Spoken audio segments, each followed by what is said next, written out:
Eric Brusitis, Here. Simon Weiser,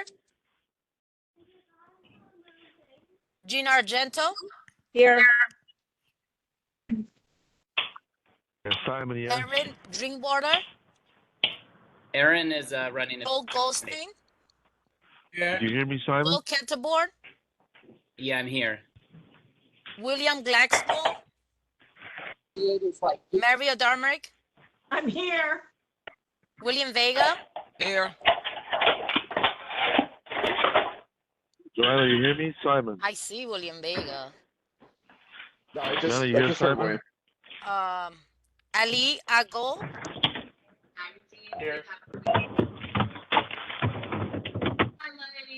Brittner, I'm Kevin here. Costa.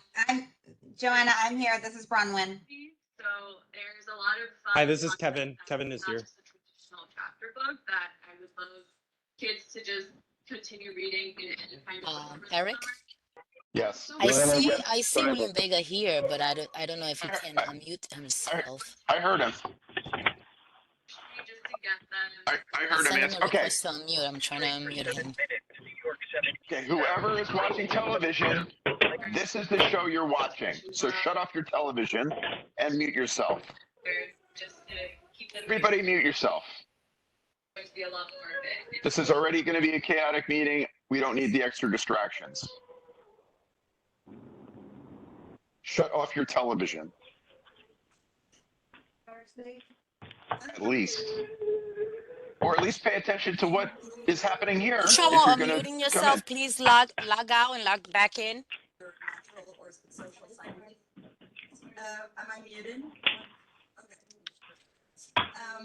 We've done a lot of projects this year, and that's partly to. Whoever's doing a lot of projects this year, shut off your shut off your mic.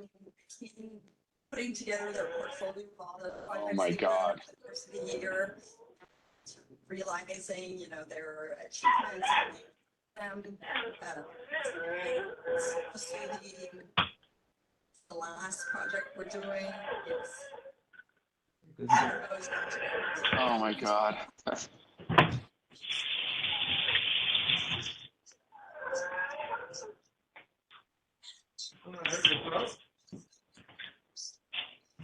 Eric, this is Ryan. It seems that when you log in, you're unmuted, so people have to mute yourself. It's two random people. They don't know they're not muted.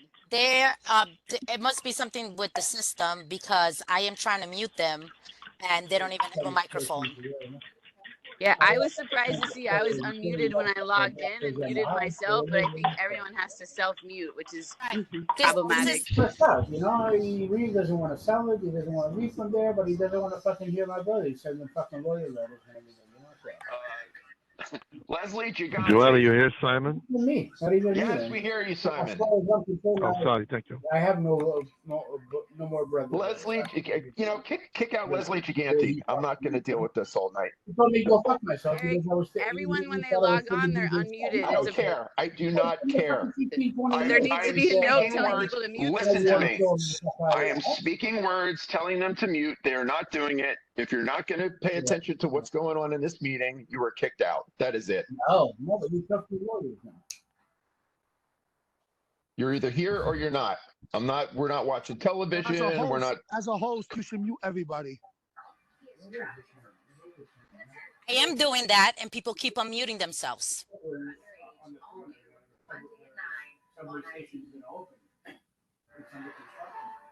Real estate guy said, if you wait 1 more year, you're going to have $150,000 Hi, maybe we should all log off and log in again, whoever's paying attention to the meeting, so we can start this meeting again. So before there's no more interruption.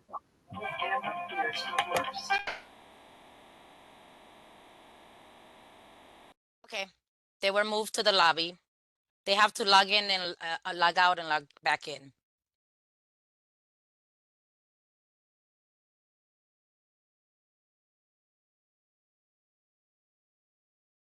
Eric, you're muted. You're muted now, Eric.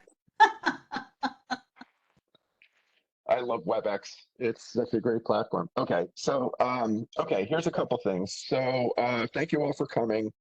Welcome, everybody, DOT, elected officials, the public. We are going to have as structured a meeting as we can manage at 6:39. I just want to, let people understand how this meeting is going to go, so that no one is surprised when 9 o'clock rolls around. This is a committee meeting. It is an informational meeting where DOT will be presenting its plan for the redesign of McGinnis Boulevard. We will hear the plan by the DOT, presented by Mr. Zach Weish and whoever needs to assist. We will then hear from elected officials. We will then go to committee questions. And then we will be, I will be recognizing members of the public, some members of the public that represent groups. I've looked through all 118 speaker requests, which is a very large number for a committee meeting. So we'll be recognizing certain stakeholders that have signed up to speak, and then we'll be moving to the general public. If you signed up to speak and you put a comment in the sign-up sheet, I appreciate that. All the people that signed up to speak will be made part of the record, but I cannot promise that we will hear everybody. As I mentioned, there are over 120 people signed up to speak tonight. That is, this is a scheduled committee meeting that runs from 6:30 to 9:30. So at 9 o'clock, we will close the item, and we will hear from as many members of the public as we can. I will try to get as many of you in as I can. We will keep comments to about a minute or less. And I would also like to prioritize questions. Okay. Oh my God. Leslie Gigante, are you listening to this meeting? Yes. Okay. Mute yourself and stay muted, because you keep coming on, and maybe it's an issue on your end, but you're watching. Thank you. Stay muted unless I call you. Fantastic. Okay, so that's a basic run of show for tonight. I just want to make sure that everybody understands the how the program is up front.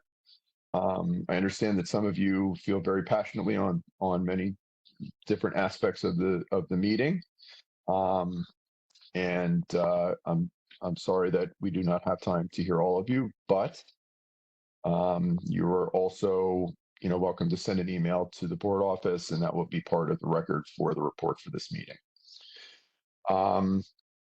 In terms of, as I mentioned, there's a lot of passion on a lot of different sides. We will keep this meeting civil. We will not call each other names. We will not interrupt when other people are speaking. And if you are not hearing your name called by me, recognizing you, you are not recognized. And if you insist on inserting yourself in the meeting without being recognized, you will be ejected from the meeting. There's a lot of information to go through, and we need to keep it orderly. Also, speakers, when you are recognized, the purpose of this meeting is to understand the program fully. I understand a lot of people would like to say they support or they oppose, and that's fine and appropriate. However, it's important that we ask specific questions about the plan so that DOT can explain the logic of the plan and answer questions to give a fuller understanding of the program itself, and to get it from the horse's mouth, as it were, that we're hearing it directly from DOT. Okay, so I hope everybody understands that position and the need to be orderly and respectful of one another. With that said, I would like to recognize Zach Weish to begin the presentation. My understanding is the presentation runs for about 30 minutes. So the time is now 6:44. I expect the program to end at about 7:15, and then we will proceed with the meeting as I explained it.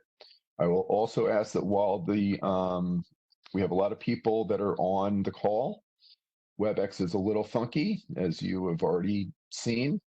It's not as smooth as Zoom. It doesn't have the same capacity. So I will ask anybody with their camera open, including myself, to turn your camera off. It just makes the presentation move smoother. There's less data to interfere with the program. And also, please, I beg you, keep yourself muted unless you are DOT right now, and especially if you're on the phone. I know folks that are calling in have a particular issue with that. I've called in on meetings before and I've had the same issue. So I understand, but please keep yourself muted. And with that, 6:45, Zach, you are recognized. Thank you. Okay. Thanks, Eric. So let me go to share. I think I'll turn my camera off too, but keep my face up for a second to say hello.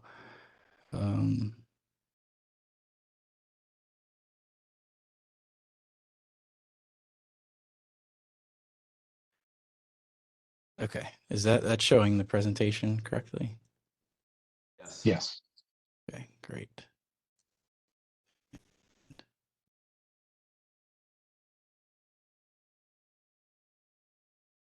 Oh, okay, turning my videos off is a little tougher than I thought it was about to be. Okay, whatever. I guess I'm speaking. Okay. So, hello everyone. I'm Zach Weich with the Department of Transportation, and I'm here to present. Oh, here we go. Okay, I'm here to present the McGinnis Boulevard complete street redesign. There's going to be some familiar parts of this presentation, but there's a lot of new information too, and a lot more explanation from the last time this was presented. So, as Eric said, it should be about 30 minutes, so we'll see how quickly I can get through this.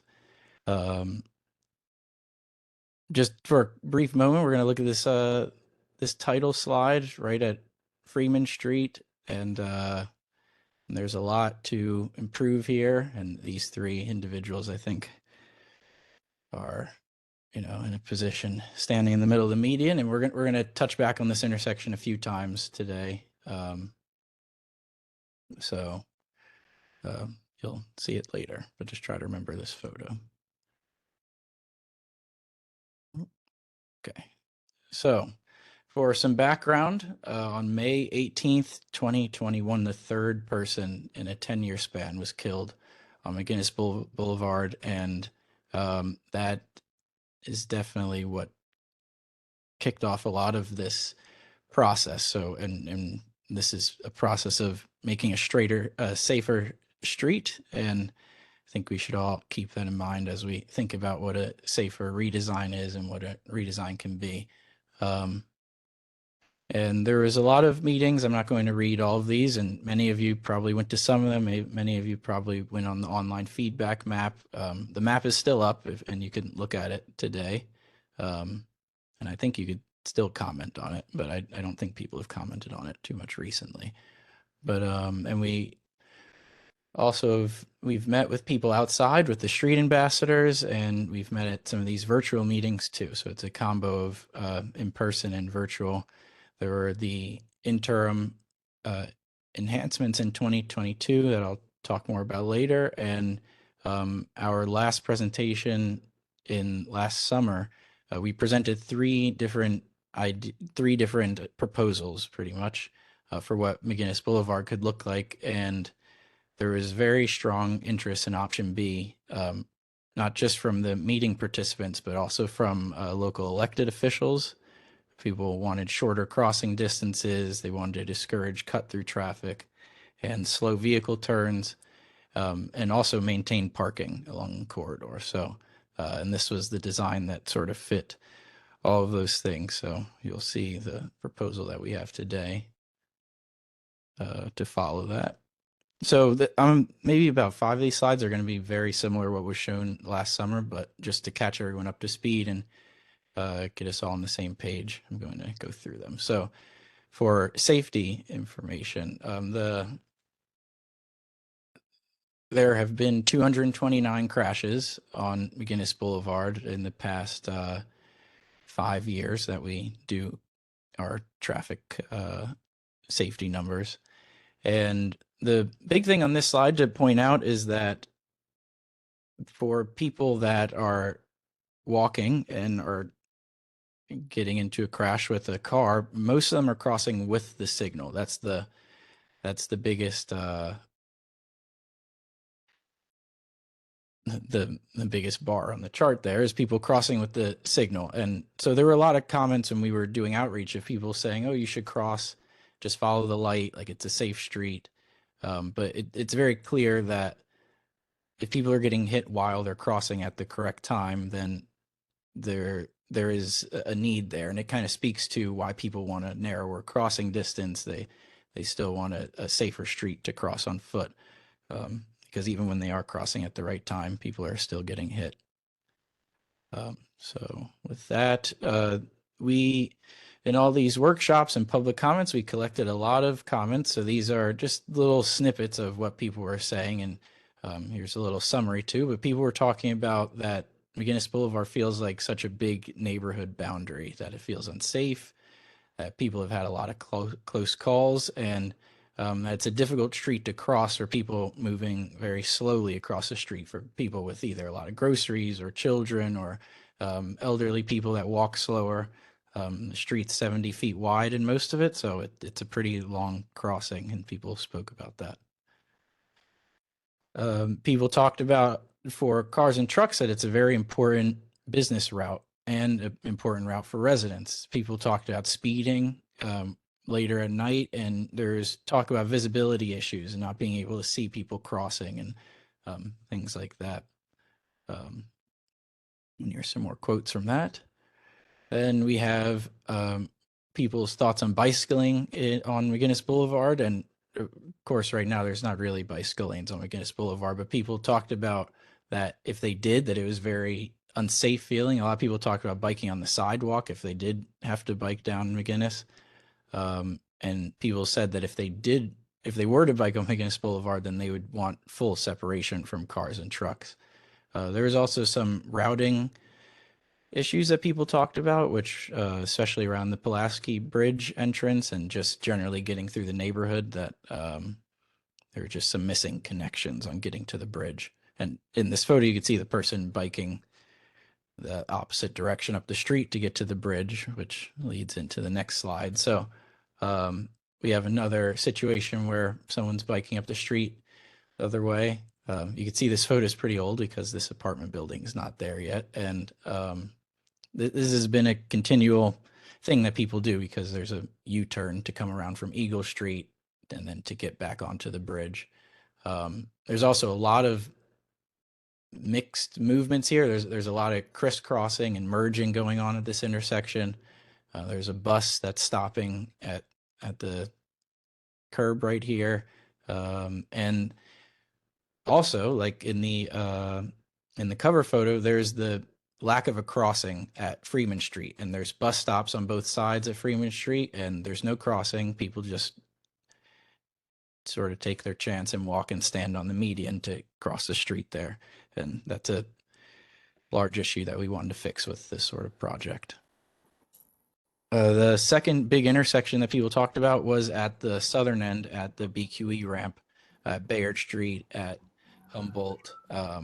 And there is no sidewalk here on the west side of the street.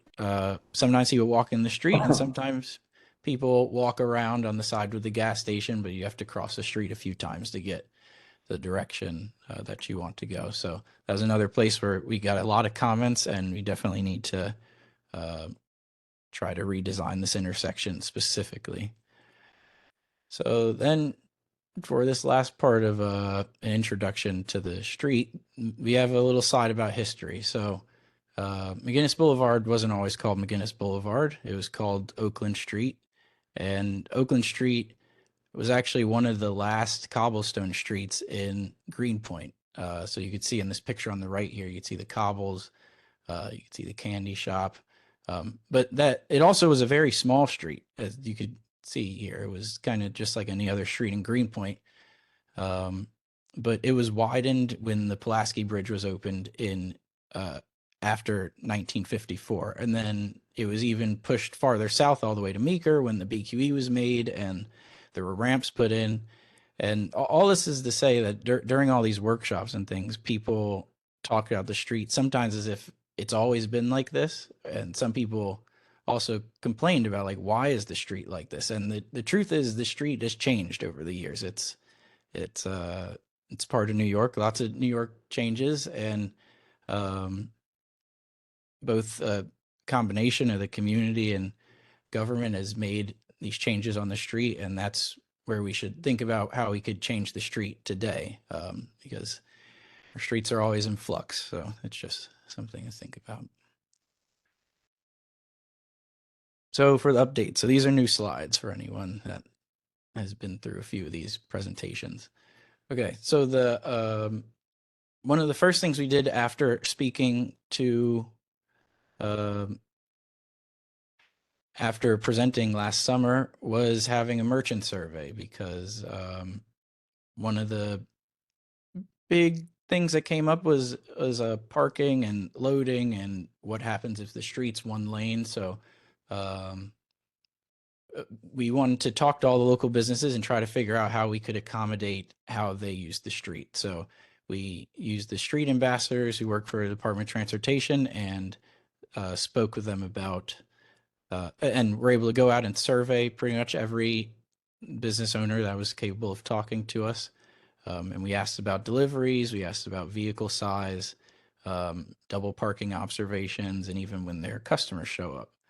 So you can see a little map here, but the next slide is actually a even more detailed part of this merchant survey, which was we asked, where does each business load on the street? So you could see 85% of businesses said they loaded in front of the business. Some of them had some off-street loading, but almost 60% of the businesses receive their deliveries on the street, which that sort of speaks to a lot of New York. This is kind of common in New York. We don't have alleyways and things for people to load off the street. So that's something that we need to really consider with this redesign. And we wanted to make sure it was part of the redesign that we provide all of these businesses places to load on the street.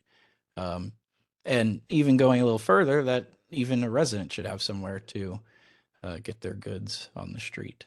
So this was the merchant survey. Okay, so there were also the safety enhancements in late 2022. So this is when we got the initial comments from our proposal with multiple different designs, people still want something to be done quickly. And this is what we were able to do quickly last year, was add some median tip extensions to provide places for people to wait in the middle of McGinnis Boulevard, at places where you used to have to just make it all the way across or stand on the median awkwardly. And to do that, we had to ban some left turns, and we also daylit as many right turns as possible along McGinnis Boulevard to improve the visibility, and also to add some bicycle parking. And we used granite blocks to sort of enforce that space. So you've probably seen this today if you've been out on McGinnis Boulevard recently, but yeah. Okay. So then there were the alternatives that we presented. So as a refresher, here's the three things. The most supported design was the middle one, was B, because people wanted shorter crossing distance mostly. There's a lot of other things too, but I think that was maybe the thing that spoke the most to people, is they just wanted less travel lanes to cross, and design B was that design. So for the design, we have what we presented pretty much. So this design would add protected bicycle lanes on each side of the street and maintain parking on both sides of the street. It would add pedestrian islands so that you have a shorter crossing distance by more than 20% at many places. They would slow vehicle turns by making everything a little bit tighter, and it would still maintain truck access. As much as it does remove one travel lane, we're not stopping anyone from using the street. It'll just be tighter. But part of bringing McGinnis to one lane is we really don't want people double parking because there's only one travel lane. So part of that is to add neighborhood loading zones onto each block, which I'll go into a little more detail later. But the idea is that we want businesses and residents to be able to pull over and get out of the way of the travel lane and be able to operate safely and not sit in the travel lane. We would investigate metered parking, but honestly, there's not a lot of commercial businesses that are facing McGinnis at like all over the corridor. There's very specific places. So our parking unit's going to look at that. But in general, we prefer the neighborhood loading zones. This does mean there's a removal of about 2 parking spots per block. A lot of it is these islands for visibility and a little bit of driveways and things like that. So it's a change in parking, but there still is parking on each side of the street and sort of space for everyone on the street, a little rebalancing. That's what this design looks like. So how do we make this work? So the first part that I think makes a lot of people a little nervous is the traffic effects. So very similar to our slides from last year, but we do expect that the traffic volumes would have to reduce by 30 to 40% during the peak time to have McGinnis Boulevard operate in a similar way it does today. But that is also to say that from looking at cell phone data that we have, about 30% to more than 30% of traffic going on McGinnis Boulevard today is actually going from end to end, or cut through traffic, as some people have been calling it. So going from the BQE all the way to the Pulaski, or going all the way from the Pulaski to the BQE. So there is some hope and some understanding too that people will take the BQE, continue to take the BQE, continue to take the Long Island Expressway. There probably will be some people that take local streets. And from past times that we've done projects like this, there's also just a little bit of a rebalancing period where people have to get oriented to how the street network changes. And over time, it balances out. So to deal with all those things, we want to first do a lot of monitoring. Through this community-driven process, we've had so many corridors pointed out to us as either already problems or places where people think that there will be problems if McGinnis Boulevard had one lane removed. So there's places like Humboldt Street, there's places like Apollo and Kingsland that we know that we will have to not just monitor, but in the future probably make different changes to. So we can make changes to signal phasing, to the way the signals line up, the coordination. Some of this may be adding more loading zones so that people don't block lanes in front of places that need constant loading. And then there's smaller changes to the markings and things like that. And that's kind of the strength of these in-house projects, is we're able to put them in fairly quickly and make changes fairly quickly. So, and that's what we expect to do with McGinnis Boulevard. We're going to stay around in the neighborhood. We will keep tweaking it to make sense for everyone using it. And so this slide's a little bit more about the neighborhood loading zones that I think are sort of a key part to having this street operate for everybody. So we want to provide neighborhood loading zones for the neighborhood loading zone isn't metered. So you don't need some sort of commercial permit or anything. Like someone can use it to load into their house, and someone can use it to load into their local business. You can see the UPS truck here. People are getting a lot of deliveries, and those vehicles cannot be stopping in the single travel lane that is in the proposal here. So we need places for them to pull over. So that's what these neighborhood loading zones are. Some of you may have seen them around. We're slowly building more and more of them around the city so that people have places to stop. I keep getting a pop-up about annotations. I don't know if that's something anyone should keep an eye out on, but just in case. Should I do this? Okay.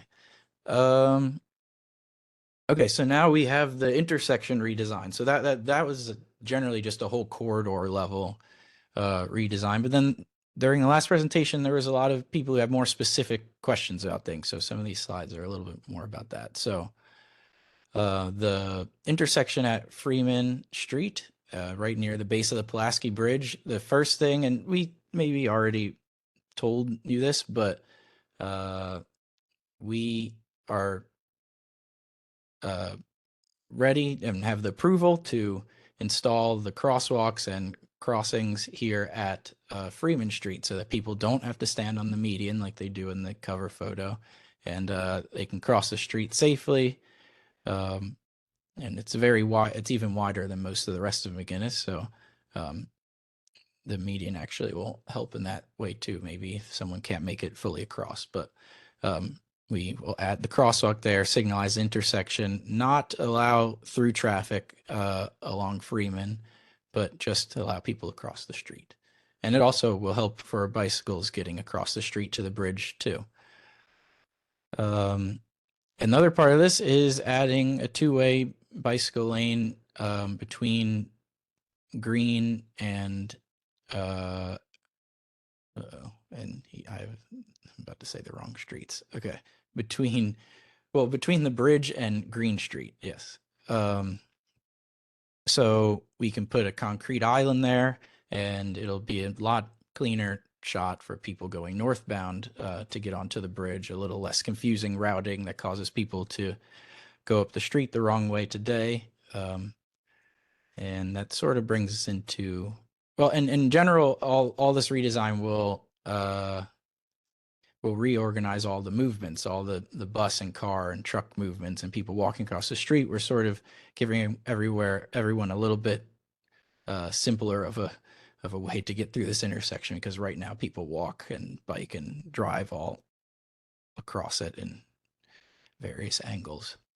We want it to be comfortable for you to ride with your children, or someone that's walking a little slower. You want it to be a comfortable intersection.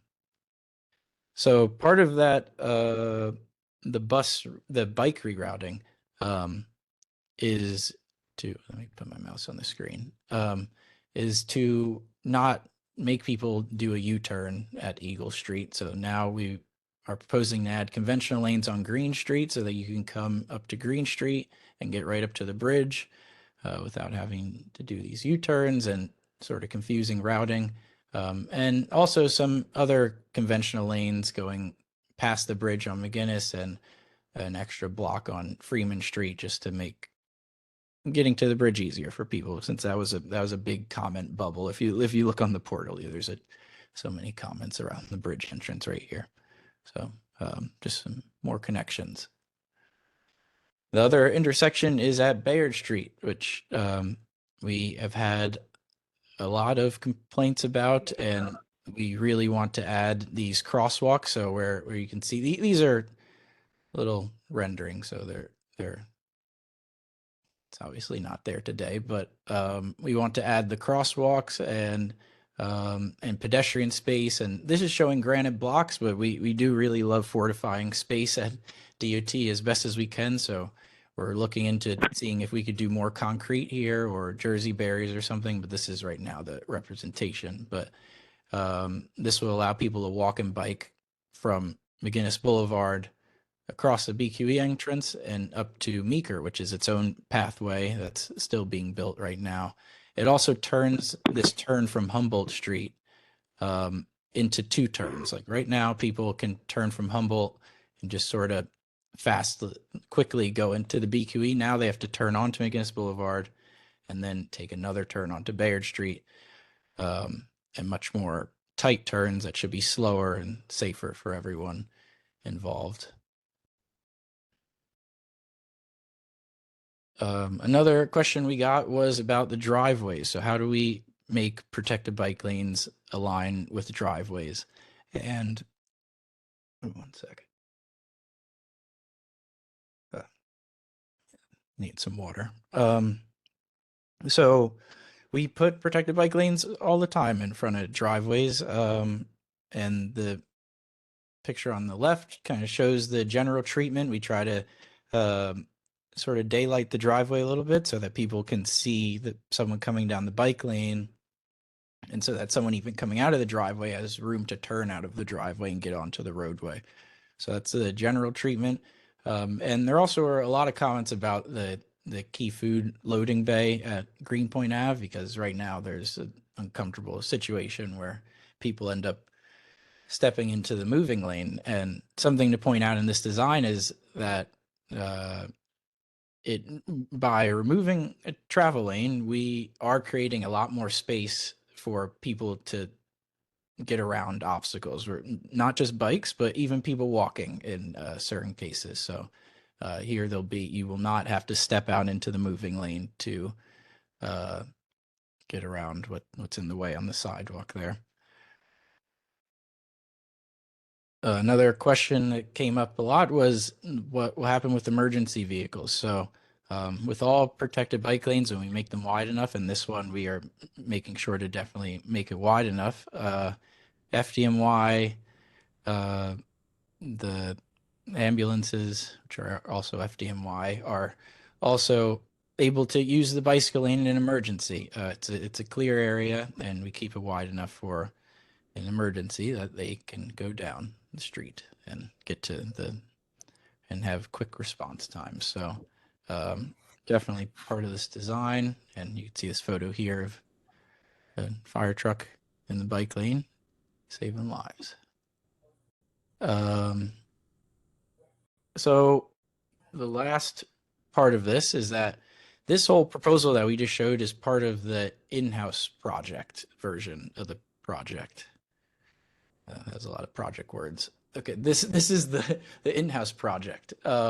So there is also funding given for a capital project that this will inform the capital project, but this is really the precursor to that capital project. The in-house projects we do with lines and markings. We do it fairly quickly within a year or two, and it's run by DOT. The capital project that got $39 million allocated to it, that exists and it will happen, but that sort of project takes many years. It takes a lot more years than I think people want for a safer street of McGinnis. So that's why we're here today showing this proposal that can go in fairly quickly. But that's not to say that that's also to say that this work will inform the capital project. The capital project will be able to move curb lines and add a lot more concrete, add greenery. It'll even just be able to make little modifications that are maybe difficult for us to do in a shorter timeline. So that's something to keep in mind. It is definitely confusing, the difference between these two projects, but they're both different but also linked. So next steps, and I'm at 26 minutes, so this was pretty good, are to listen to community feedback from you today, from elected officials, from local businesses and stakeholders, and then get the design finalized so that we can start installation this summer. And we'll start to have a safer street. At around that same time, we're going to work on the capital project, since this informs that. So that's pretty much the presentation. I guess we go right into questions and comments. Thank you for listening to me for all this time. Here, I'll stop it for a little bit.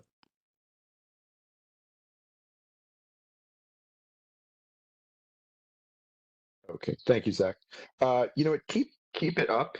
Well, I'll just have it ready to bring up because obviously we're going to want to reference some of the aspects of it. I can Okay. put it back up. Or Sure. Yeah, let's leave it up.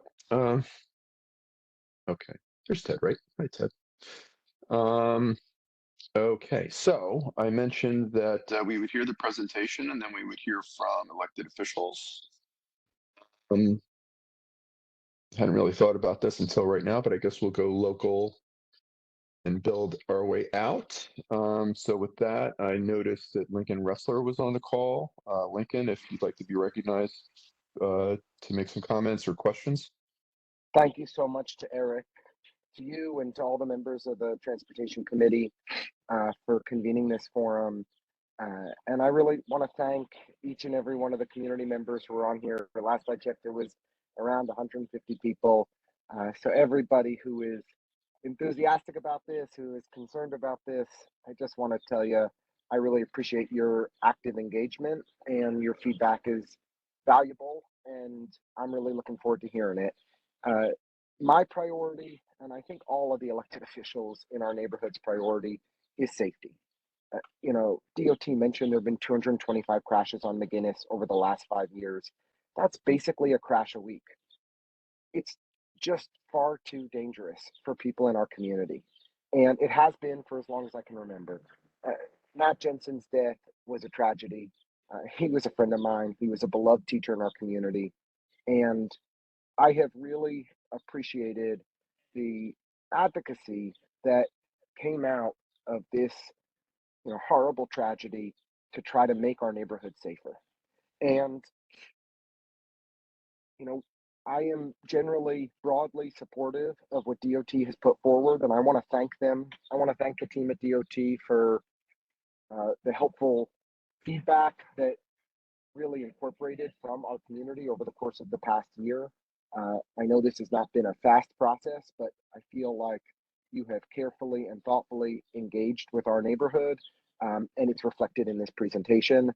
I really believe that for the kids going into PS34 every day, for the seniors, for the families that are crossing McGinnis every day, this is a plan that sews our neighborhood back together, that makes it safe to connect Eastern Greenpoint to Manhattan Avenue.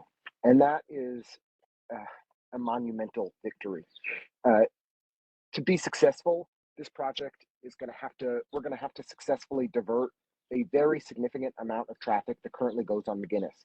We know that 30-something% of the traffic on McGinnis today is cut through traffic. It's traffic getting off the BQE to go to the 34th Street Midtown Tunnel, to go to the 59th Street Bridge. It doesn't belong in our neighborhood. We should get it out of our community. I am hopeful that the team at DOT is going to do everything they can, working with the Trucking Association, working with Waze and Google Maps, and in all the creative ways they can through public service announcements and otherwise, to get those drivers, to get those trucks and cars out of our community. I had asked, as I know Assemblymember Gallagher, Senator Gonzalez, and all of our Congresswoman Velasquez, we had all hoped the DOT would have taken some proactive steps to mitigate the truck traffic that we have in Eastern Greenpoint today, and that I think we're all concerned could get worse on streets like Humboldt and Kingsland and Apollo.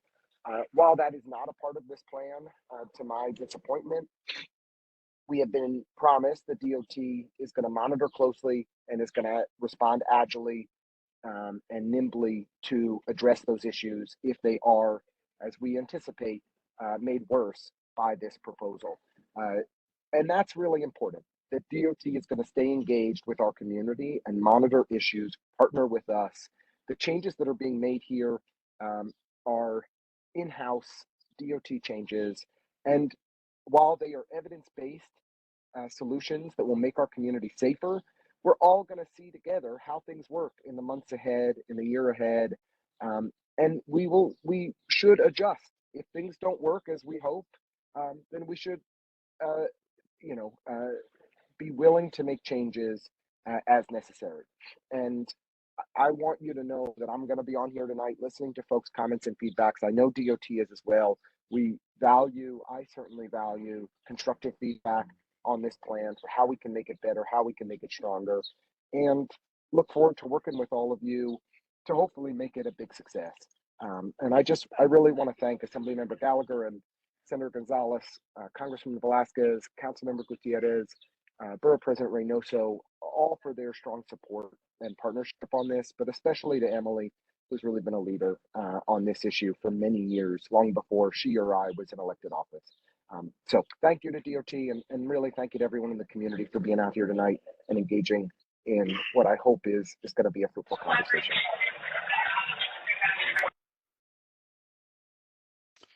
Thank you, Councilman. Do we have anyone? Yeah, is Borough President Reynoso on the call? I don't think so. Or any representative from Reynoso? Okay, I'm going to hold off on that. Emily Gallagher, Assemblywoman Emily Gallagher. My apologies. Hi, everyone. Thank you so much, Eric and the community board. Thanks to everyone who made the time to be here tonight and who have really taken the time to weigh in with DOT on this over the last 2 years. This has been a great community-driven process, and I think that's something that we were really looking for and really hoping to see.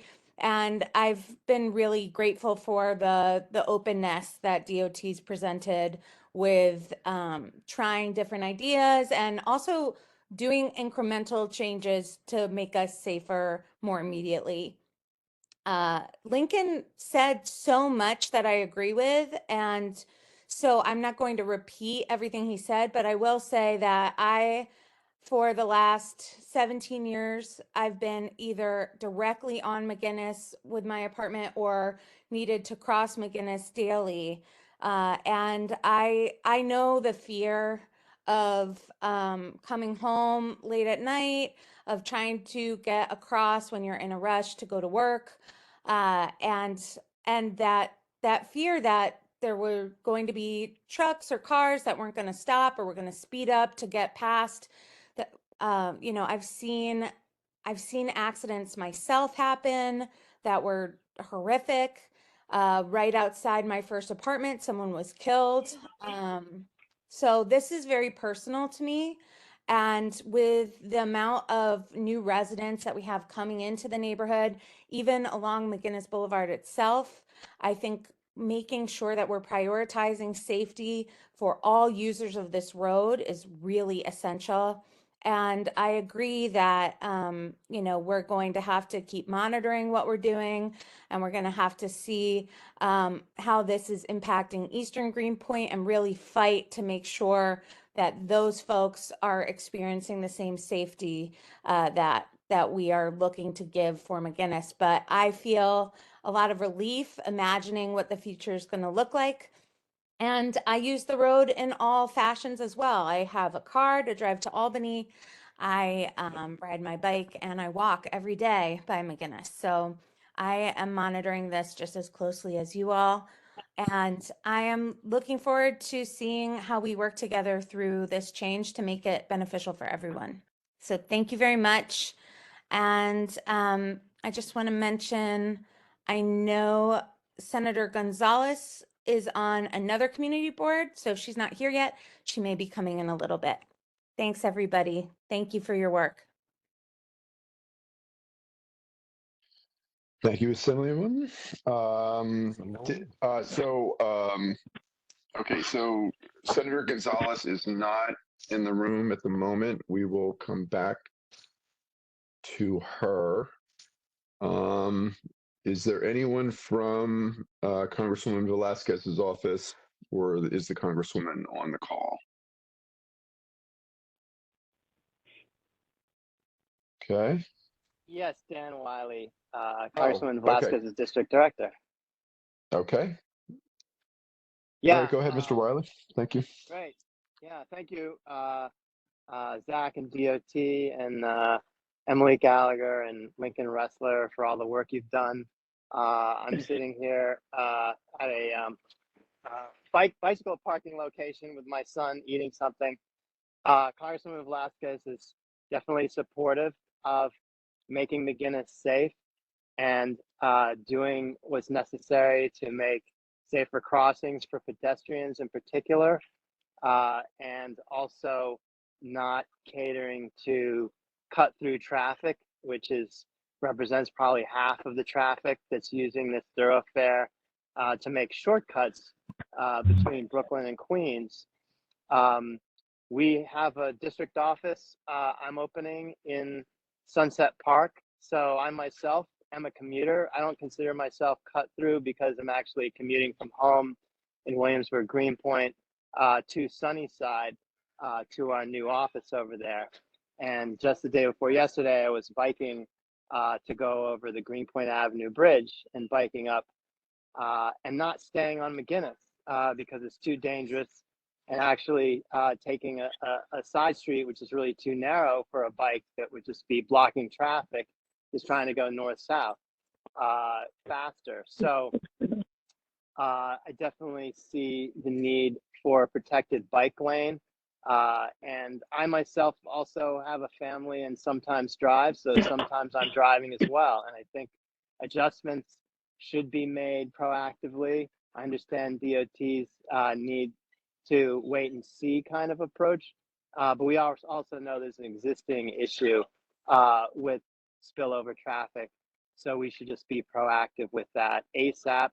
But the protected bike lane will really do a lot, particularly for those who are going north and south, even going over the Pulaski Bridge, Greenpoint Avenue Bridge. And my son also and I will bike around that area. And I'd like him to be able to bike without having to just be on the sidewalk or cross in a more safe manner. So I wanted to thank everybody for their work on this, and we'll have to work together to make sure that we mitigate as much as possible, and that we make sure that the through traffic that could just well stay on the BQE, do the interchanges to the LIE, to the Lincoln Tunnel, to the 59th Street Bridge, or going in either direction, just stay on those thoroughfares and not use this cut through as a local highway. So we don't really need a highway through the neighborhood. We need a neighborhood street in the neighborhood. So anyway, Dan Wiley from Congressman Velasquez, thank you for all your work. Okay, thank you, Mr. Wiley. I understand that Senator Gonzalez is now on the call. Is that correct? Senator? Yes, the senator is on. Yes. Hi, I'm sorry. My You're it's freezing recognized. for me. Can you all hear me? It shows me as frozen, but if you hear me, that's good. We are hearing you at the moment. Fantastic. Hi everyone. So sorry I'm late. I had another community board meeting to attend. We're trying to make it work.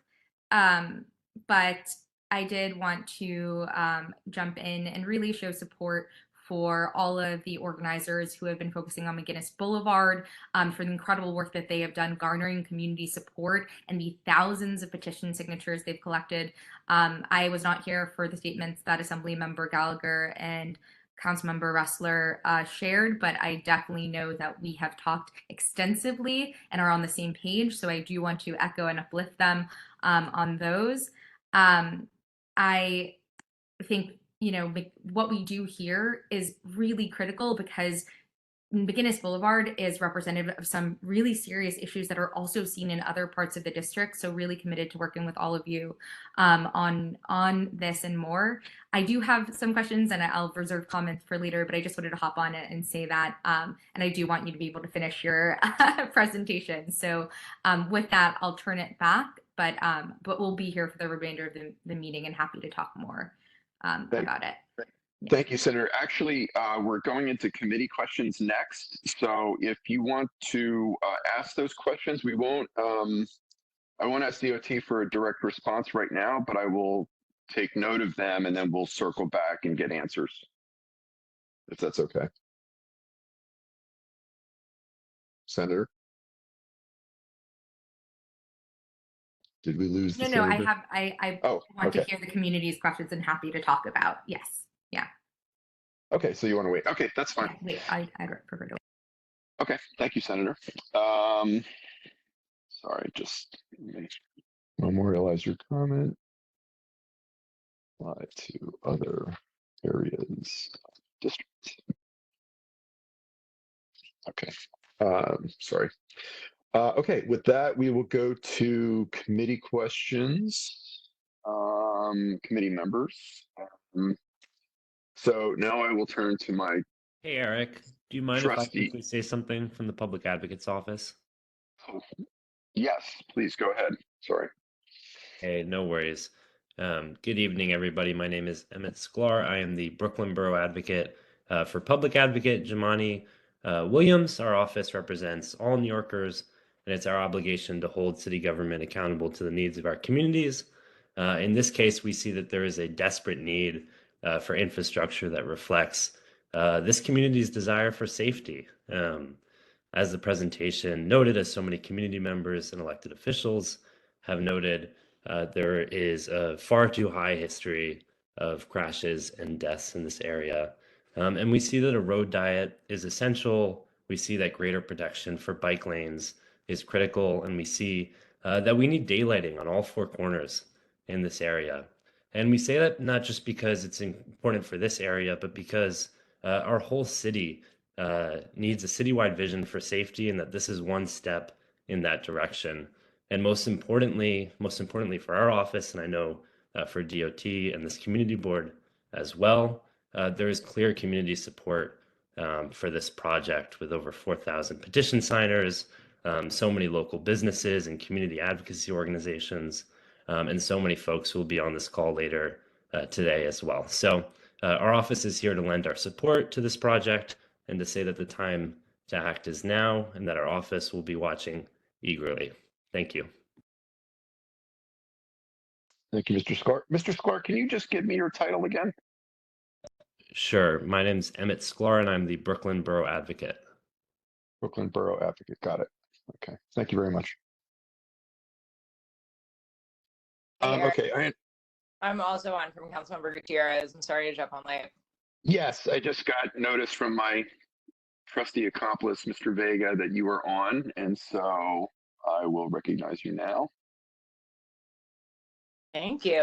Go ahead, Anya. And thank you, Mr. Vega, as always. And I apologize also if the council member jumps on, but I'm going to be very short. We like McGinnis is not technically in our district, but it connects into all of the things. And the council member has also been very much looking at the M zones and the IBZ in the area. And she just recently introduced an industrial development action plan. And a lot of that also talks about infrastructure and is demanding that we're investing in this infrastructure. And something that I think we do not talk about, and the council member thinks we don't talk about enough when we're talking about of these IBZs, is the idea of the transportation into these IBZs. We know, we've been in meetings where we've asked manufacturing businesses how many of their workers bike to work, and we hear it time after time again that they're biking to work, that they're walking to work, and that's what makes our manufacturing zones the most powerful and some of the best jobs in the city. And we need to make sure that the ways that they're getting there, whether it's by bike or walking or even driving, that they are safe ways to get there. So we're super, super excited. We had a briefing, we had a site briefing with some community members about this before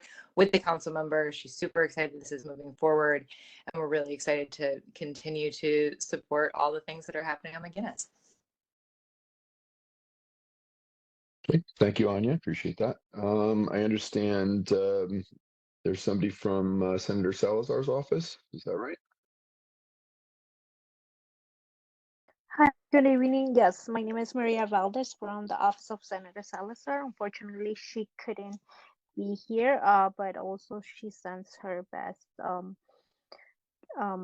greetings to everyone. I know she has been a long time supporter as well, and I know it's not under her district anymore, but she's very into the community. Somebody call me. Okay, sorry. Lydia Korchow, mute yourself, please. Lydia? Hello? Hi, mute yourself. Excuse me? Mute yourself, please. Oh, all right. Thank you. I'm sorry, Miss Valdez, please continue. Yeah, like I was saying, she Senator unfortunately couldn't be here, but she sends her best greetings. I know that she has been a long time supporter, and basically she's happy to hear that this is moving forward. Okay, thank you for that. Just so I'm not missing anybody, I think that covers all our elected offices, unless there's somebody from the mayor's office here or the controller, but I doubt it. Okay. All right, great. Okay, so thank you very much for those statements. We are now at 7:35, and we will go to committee questions.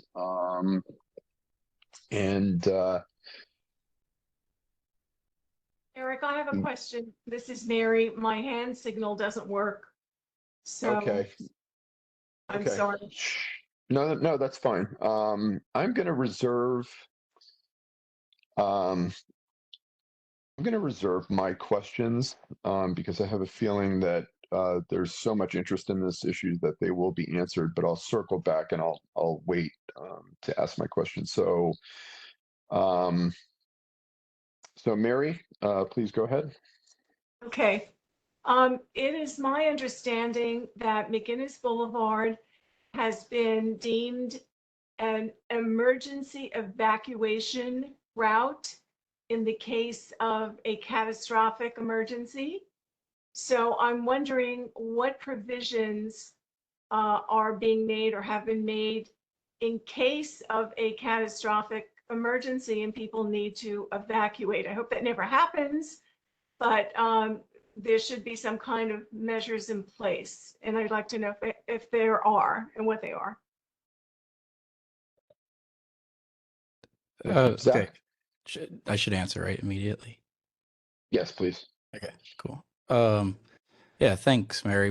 Someone brought that up while we were doing workshops, and I had to do a lot of emails to ask what emergency evacuation route means, and it turns out that it's a much older term, and I'm not going to say the right agency, but the various agencies have started to move away from that. It's more they've moved away from saying everyone should go to one specific street, which, as you can imagine, can get really packed, and now it's more just that you should get upland. And mostly in the case of this, it was more of like for flooding. So there's maps online about height and things like that. So the street will still operate in terms of it being used as an evacuation route. It could still be just as wide, but the talking around it has moved a little bit away from just saying one street. But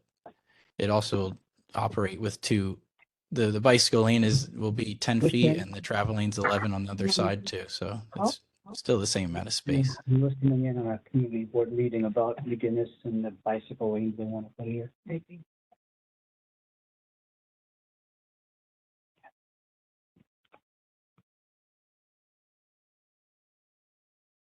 That was under my answer.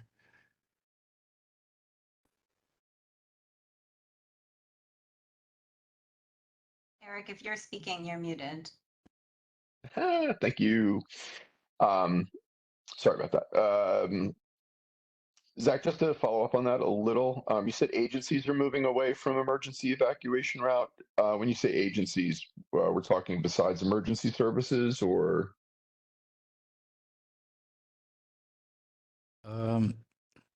If you give me like 5 seconds, I need to pull up the email for exactly what it says, but I started to record this somewhere.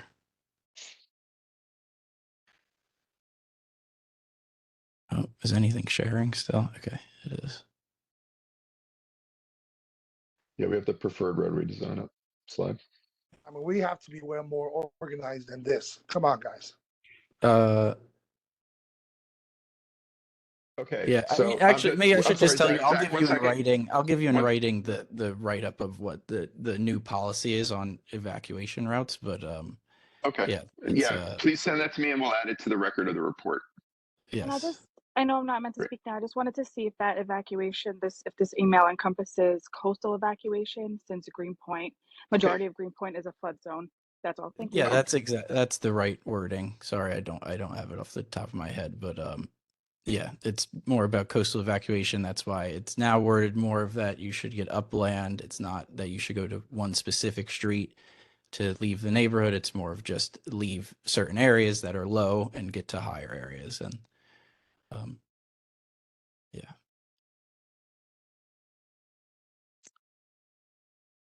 Okay, thank you. And just before this starts to get out of hand, so 2 people have already interrupted. Unless you are recognized by me, you are not speaking. And I understand you asked for a clarification, but we are not taking editorial comments. And if you continue to interrupt, you will be ejected from the meeting because there are a lot of people that want to speak, and interrupting is not the way that we are going to conduct this meeting. Thank you. Bronwyn, I see your hand up, so I'm just going to call on you. And I think that's fair since you have done the yeoman's work on this. So Yeah, you say that so enthusiastically, Eric. Like, I call on her. I'm just stating it out loud. Go ahead, Bronwyn. Thanks, Eric. Thanks so much. Thank you, Zach, and to DOT for this presentation and for being here tonight. I also really want to thank our elected officials for being so committed to a redesign of McGinnis that is meaningful. Can they hear us? Yes, we can hear you, Raphael S.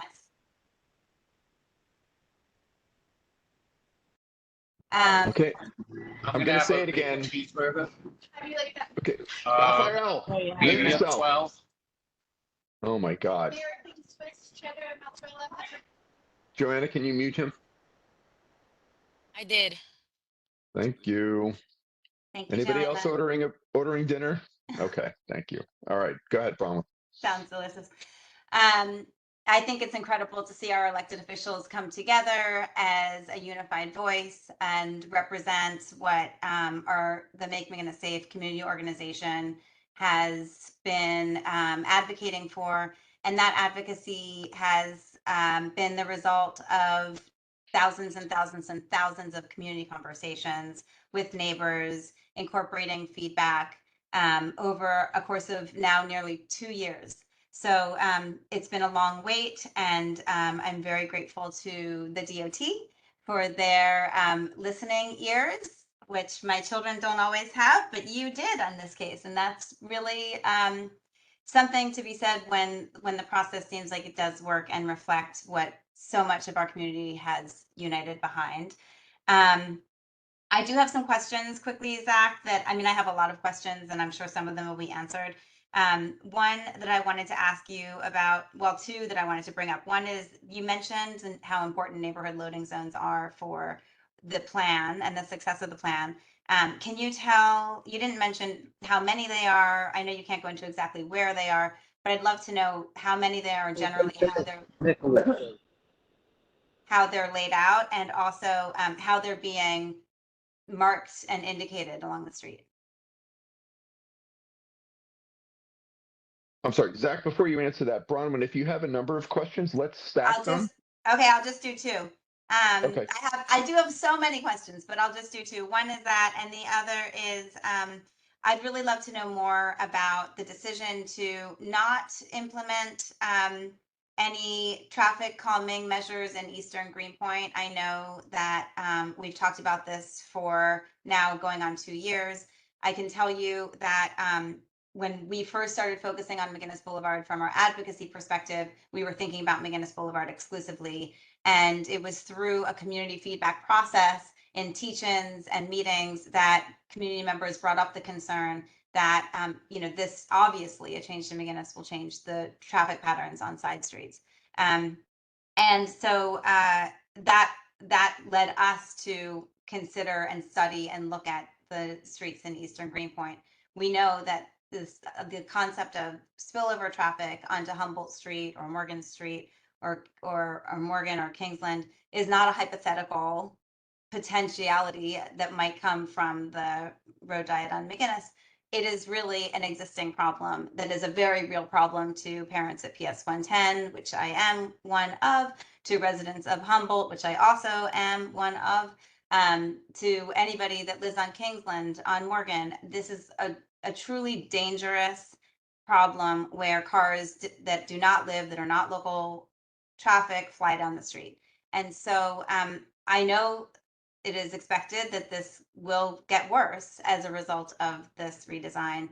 I would love to ask for DOT to explain the decision to not put some interventions in Eastern Greenpoint in this plan, and think of it as a wait and see instead of a treat an existing problem, which I think is a serious and very real one that people have been advocating for decades. Thank you. Thank you, Bronwyn. Okay, Zach, go ahead. Okay, So the first for question was loading neighborhood zones, how loading many, and how are they marked? Okay, so Go in, ahead. in general, we plan to put um, a couple spaces in the middle of the block, which maybe is sometimes just one space, but and generally right now, neighborhood loading zones are worded as 7 a.m. to 7 p.m.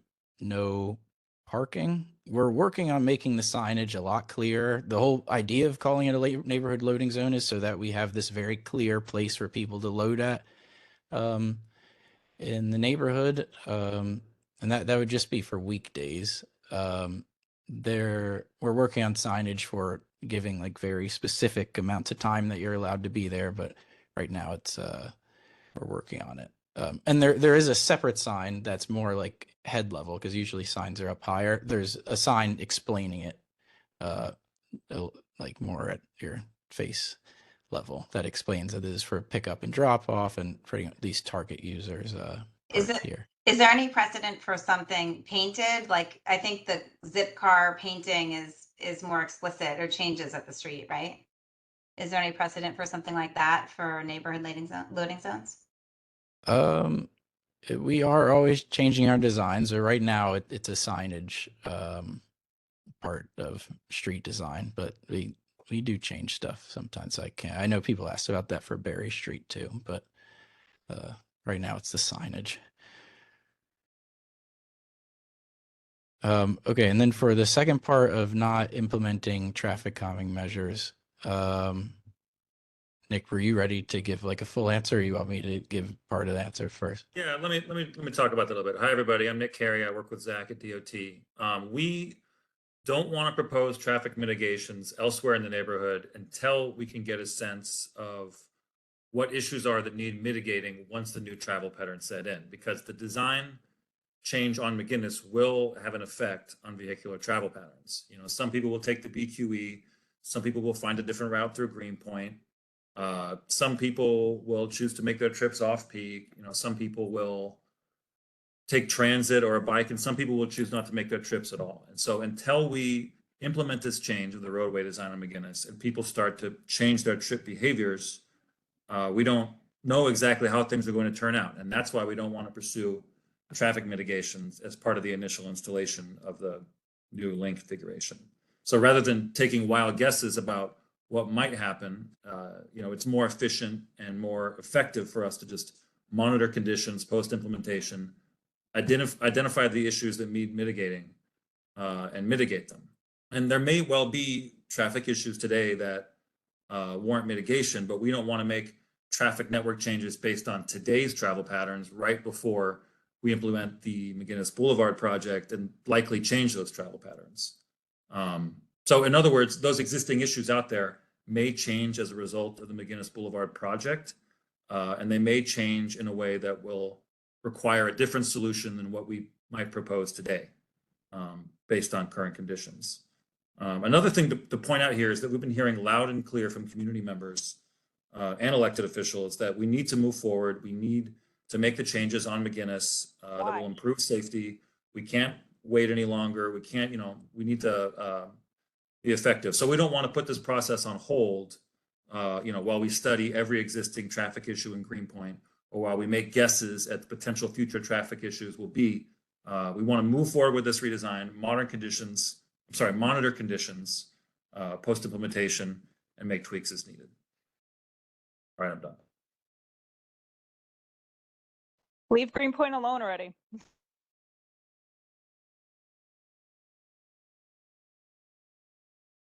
You're going to get kicked out if you interrupt again. Just fair warning. Okay. Okay, Bronwyn is done.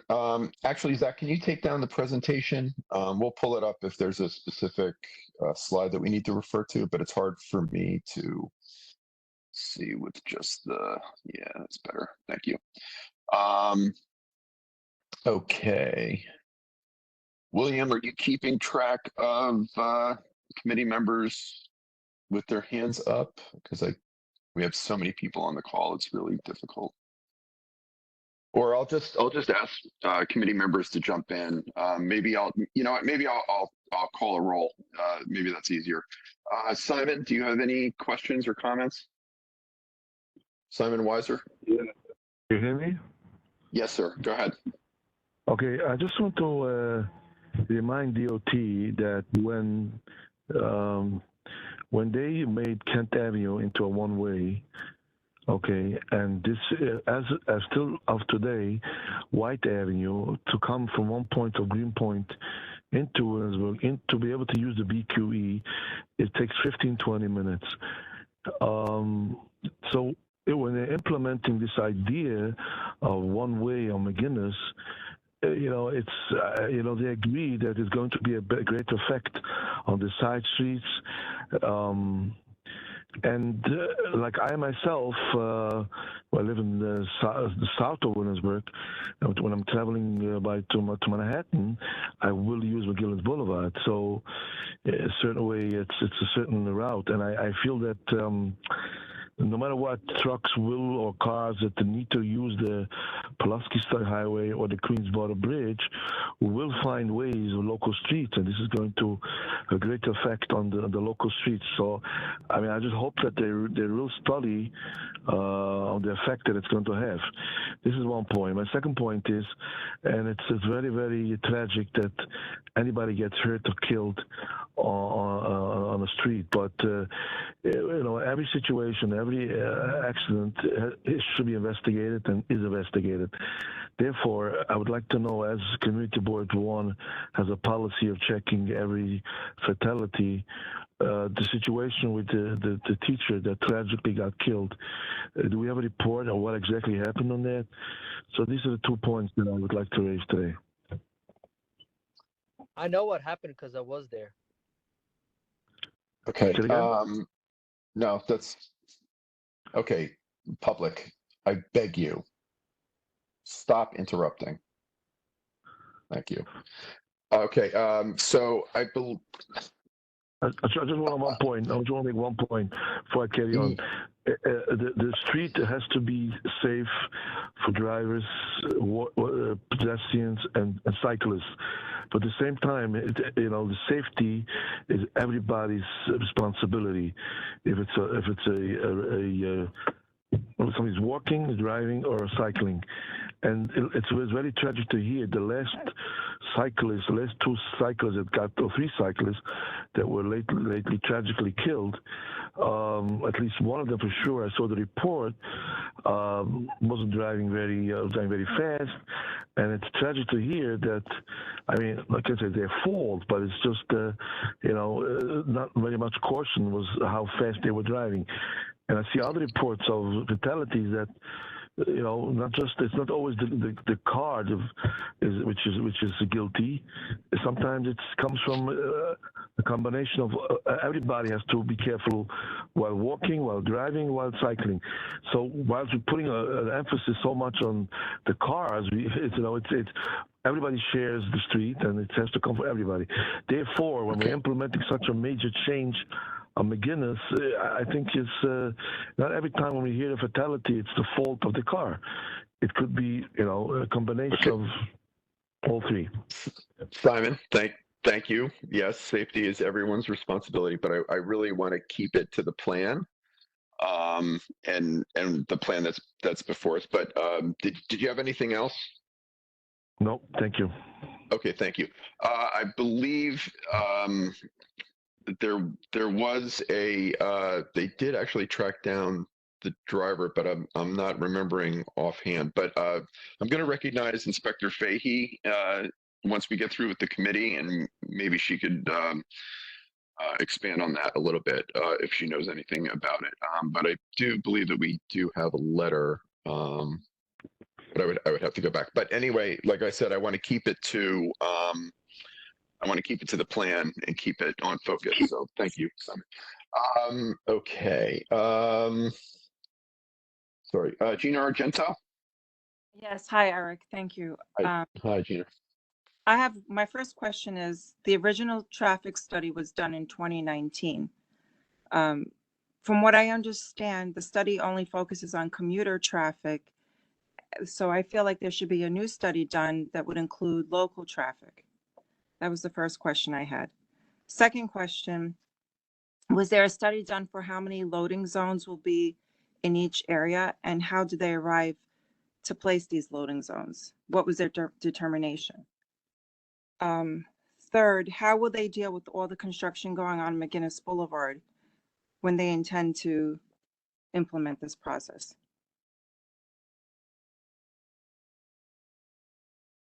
Okay, thank you, Gina. Zach, do you need me to restate the questions? No, I wrote them down. Great, thank you. So the old study, the study that was used to project the traffic change was done in 2021. That was no, sorry. No. It was done last fall. That was when we collected data. I'm trying to think of what happened. We collected data last fall. So that was the most recent one. And then in terms of using cell phone data, we're able to get that up to usually like a month. Sometimes it's the day of. So we're constantly monitoring, and we're able to get fairly recent data. There have been older traffic studies. So if you're referencing those, like I know there was a whole one of North Brooklyn, and we looked at it, but we did get newer data. For picking loading zones, we are using I'm sorry, the Zach. merchant. Yeah. Zach, I'm sorry. Before you go on, can you just explain, because I don't think everyone's clear on how you're using cell phones to bolster the data. Can you just like explain that a little bit? Yeah, I'll try. I mean, Yeah, are you no, going I agree. through, It sounds a little buzzword. I GPS? should be careful. Okay. No, it's fine. Go ahead. So we use a service called Streetlight Data, and it collects data from a combination of cell phones, and they call it like connected vehicles. So like when your car has a GPS in it, they are able to turn that into something that pretty much tells us how fast people are moving down a street or the sort of route that people are doing. They break it down so that we can't track a individual. They try to make sure it's anonymized. But at the end of the day, we're able to track, especially on speeds. We could track speeds almost like the hour it's happening of the street by using people's cell phones moving down the street and kind of pinging the cell phone tower, or the car pinging GPS and then telling this company, or well, the car company is like selling this data to Streetlight. So it's a, yeah, I don't know if is this making a little bit more sense, Eric? Sorry. Yeah. No, that's fine. Yeah. I don't want to, I know wanted. tracking sounds scary to me too, to be honest, but at the end of the day, we can use some of this for, to let us know what's going on in the street. So it's a service. Let me try to help here a little bit. Ted Wright, I run the bicycle unit at DOT. But basically what we do is we collect manual counts where we go out and we count the number of vehicles. And a lot of times what we use is this cellular data that Zach got into a lot of detail there. But it kind of allows us to see trends and see how people are moving. So we can overall look at the amount of traffic on the road, how much traffic can be accommodated, and where is it going. Kind of the larger picture comes from the cell phone data. I hope that helps. Thank you, Ted. Okay, sorry to interrupt. So, okay, bringing it back, study on the number of loading zones. Yeah, so the loading zones, we want to use the merchant survey that we had the street ambassadors do. We will use the comment portal that people commented during workshops and things like that. So people definitely put in points saying, hey, there's a lot of loading going on here. There's a lot of double parking. So we're going to flag those areas too. We have been having meetings every once in a while with the industrial neighborhood folks. So we plan to contact them too and ask if anyone has a specific loading situation that they need looked at. But yeah, we're doing a combo of things. And actually, I mean, to be honest, even Make McGinnis Safe has said some things about loading in some of their documents. So we're trying to find as much information as possible to see where these loading zones should go.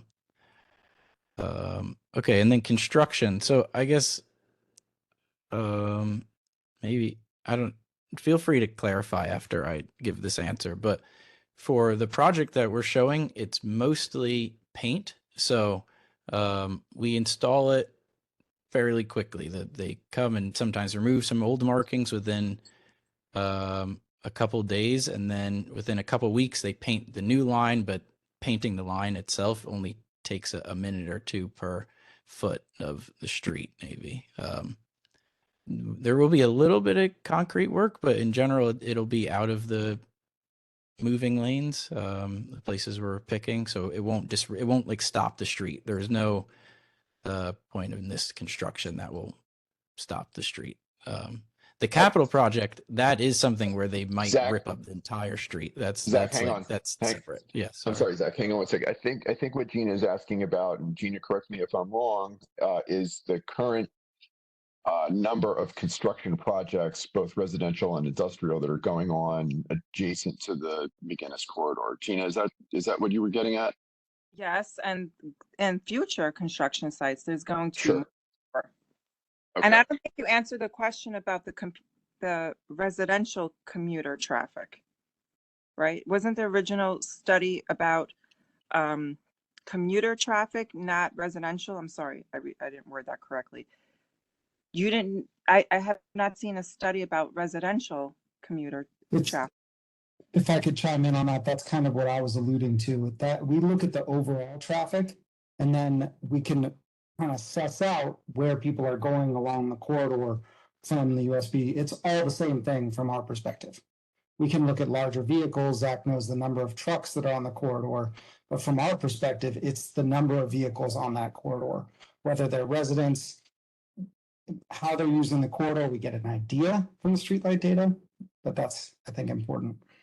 What was the other question? I just wanted to chime in really quickly. Construction.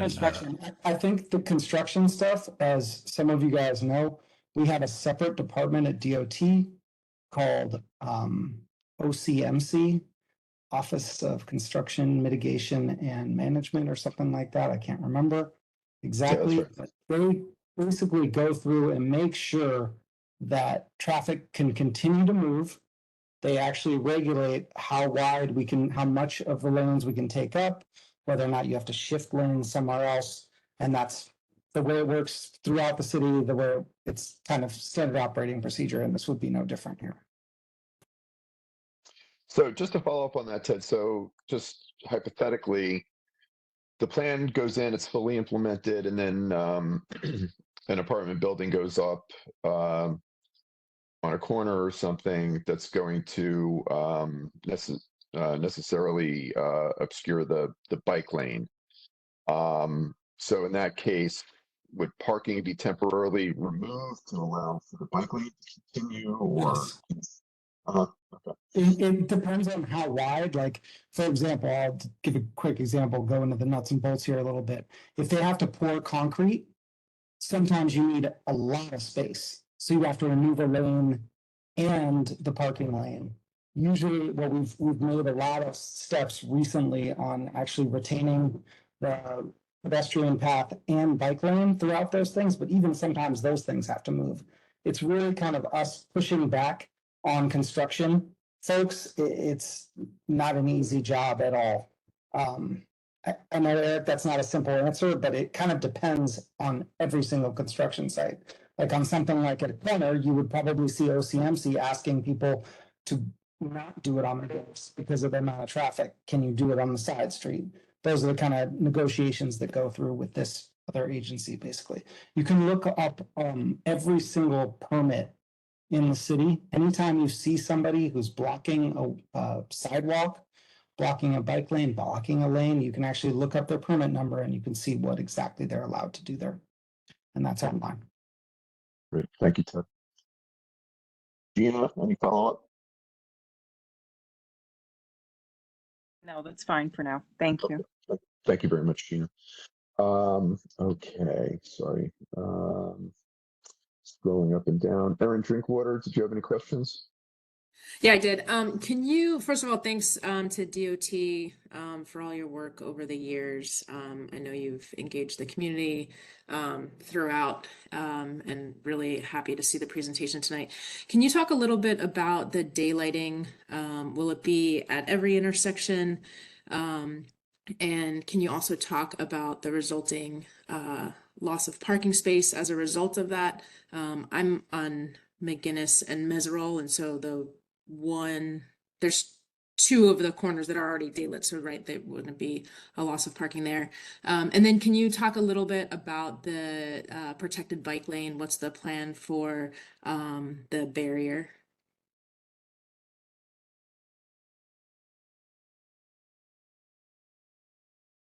Sorry, I'm writing down the questions. So, yeah, the right turn has already been daylit, as you've seen. So then, I'm gonna maybe share again.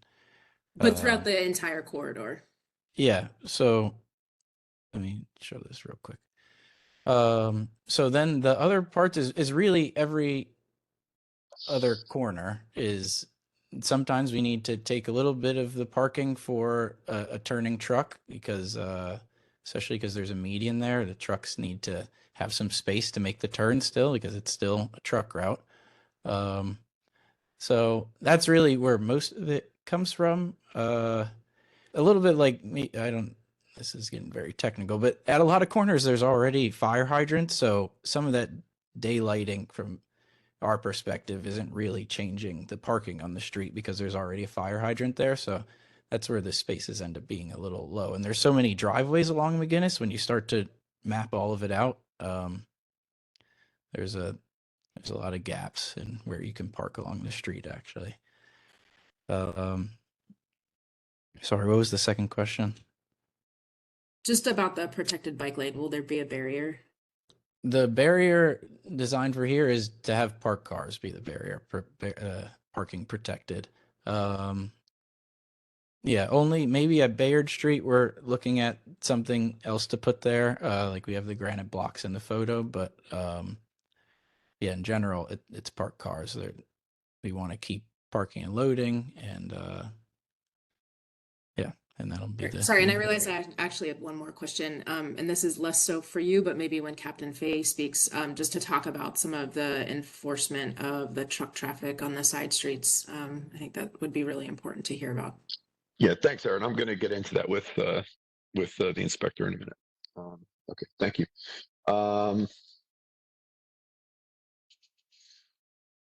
Mr. Goldstein, are you still on the call?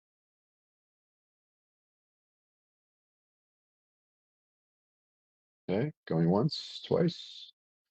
Okay, thank you. Paul Kelterborn. Thanks, Eric. Yeah, my question for you, Zach, is also about the protected bike lanes. Is there going to be any sort of protection at the intersections, like the entrance to each section of the bike lane? Because I think, a 7-foot wide lane is great. It's fantastic because then you can have bikes that are going different speeds past each other, and it's from emergency access and stuff. But I think it's also going to be very tempting for cars to try to drive in there and park. And I mean, maybe Captain Fahey can also speak about what sort of enforcement the NYPD can do. But I don't think that that they have demonstrated a particular interest in doing enforcement in bike lanes. So I feel like there needs to be something physical to actually make them safe. That's my question. The current Paul, sorry, Zach, before you get it, Paul, do you have other questions? Because I want to stack them and have Zach respond. That's my only question. Great, thanks so much. Okay, Zach, please go ahead. Okay, the current design follows our general standards, which isn't to put something in to block the bike lane from a vehicle entering it. And part of this design is to make sure that emergency vehicles can go in an emergency. But we get the comment a lot. You do change designs over time, but no, right now this would be open. Yeah. And what about flex delineators that emergency vehicles could just get through and would discourage anybody else from? Yeah, I can hear really well. Zach, Ryan, Ryan. Ryan, unmute. Ryan, mute. Thank you. Okay, go ahead, Zach. Were you about to talk, Ted? But we. I'll chime in. Okay. I'll chime in, Zach. I think this is an overall issue. It's something that comes up a lot. It's a very difficult balance. I think we need to stick with the standard that we have now, and really deal with this from an enforcement angle, given the fact that every time we put a delineator down, when snowplows come through, they just rip them up and rip up the roadway. And that's not the best way to, first of all, use our resources, use our city resources. And secondarily, it really destroys the roadway and makes it difficult. So as much as I understand the problem, and I definitely want, there's issues where this is a really big deal, where cut-through traffic literally goes up into the bike lane, and that's terrible, especially in a two-way path. But here, we're going to have to go with exactly what Zach said, and we will, once again, like, this is an easier thing to monitor and adjust if we have to. Thanks. Okay, thank you very much.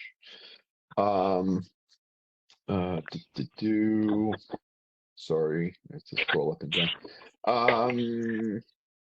Mary has already gone. William Vega. Thank you, Eric. A lot of the questions already answered, but this one that came up today with the sanitation plans to put containers on the streets to reduce the rat population. So I sincerely hope our colleagues at DOT and sanitation have conversations. I don't want, I know it's a pilot program in Harlem, but in a couple, 3 years from now, they may want to put it in McGinnis Boulevard. So hopefully you guys will have a conversation with them to make sure plans are mixed up. Thank you. Yeah, that's a good point, William. Thank you. Zach, do you have any insight on that? I know it's kind of early in that process and the pilot is happening, but any conversations? And what would the process be to talk to sanitation to make that coordination? I mean, you already have the alternate side conversation open with them, so I'm just wondering. Hey, Eric, this is Keith Ray from DOT. I would just take that and I would just say that the plan was just announced today. It was a lot of big fanfare, but it's really at the beginning of the process. As you said, we work with sanitation all the time on ASP regs, on the clean curb pilot they had, and on this, we'll be working with them as well. But it's too early to say how this is going to work. It's going to have to be a lot more consultation with everybody citywide before we get to the stage of that. But we will obviously take that into consideration for all our projects moving forward. But it's a little early. Great. Thanks a lot, Keith. Okay. Let's see. We've had Bronwyn. Mr. Akul, do you have anything? No question. Thank you. No, thank you. Thank you, Mr. Akul. And last but not least, Kevin Costa. Kevin, you still on the call? Yep, I'm with there you. he is. Sorry, I just Okay. took a second to unmute. Go ahead. Wanted to thank everyone at the DOT team, Zach, for this thorough presentation. It's been really great. And I can tell that, like, the community can tell that, DOT went through with like a great amount of detail, like paying attention to loading zones and the ability for emergency vehicles to like use bike infrastructure and really incorporate the road diet as the community requested. I have a few comments and questions. that I wanted to ask. I wanted to first. Kevin, we're running a little Yeah. long, so if you could keep it to questions, that would Sure. be better. Yeah. Thank you. Yeah, we'll do. Can you please first comment on the capital portion of the project? I from what I've seen on OMB documents, the project has been delayed due to budgetary constraints. I see HWKMGB is like the project, and it's showing up on the latest capital plan as being delayed. That's one of my biggest concerns, just making sure that the funding is there. And then the other concern that I had was just about the traffic calming measures in Eastern Greenpoint. But yeah, I'll start there. Thanks. Kevin, are those your two? We already addressed Eastern Greenpoint mitigation. So if there's another question besides Sure, the let's capital. Let's go with the capital one for now. Okay, great. Thank you. I can speak to that really quickly. Zach, if that's okay, you can add more because you might know more. No, go ahead. Generally speaking, capital projects, they do get put on hold. We wanted to go through this process. It's probably a really good thing we didn't start spending the money, given the fact that the community and elected officials really pushed us to do a road diet along here and make it much smaller. We have already talked about it. We're going to keep our eye on that capital. The fact that it's in this presentation is a great service to keeping that money in the budget. It's not unheard of to get this kind of capital money delayed. It doesn't mean much else. Can you help me put that? Okay, great. Thank you. Just get me a Tupperware. Okay. All right. So that so I'm just kind of riffing on other people's questions. I'm just going to continue to do that, and I'm sure my concerns will be brought up eventually. So thank you, committee. Ask one more question. I'm so sorry, Eric. No, go ahead. Go for it. Really simple question. Is there a list of businesses that you approached that we can see? And are they aware how far east and how far south and north did you explain this to businesses? Because from what I understand, not a lot of businesses are aware of this.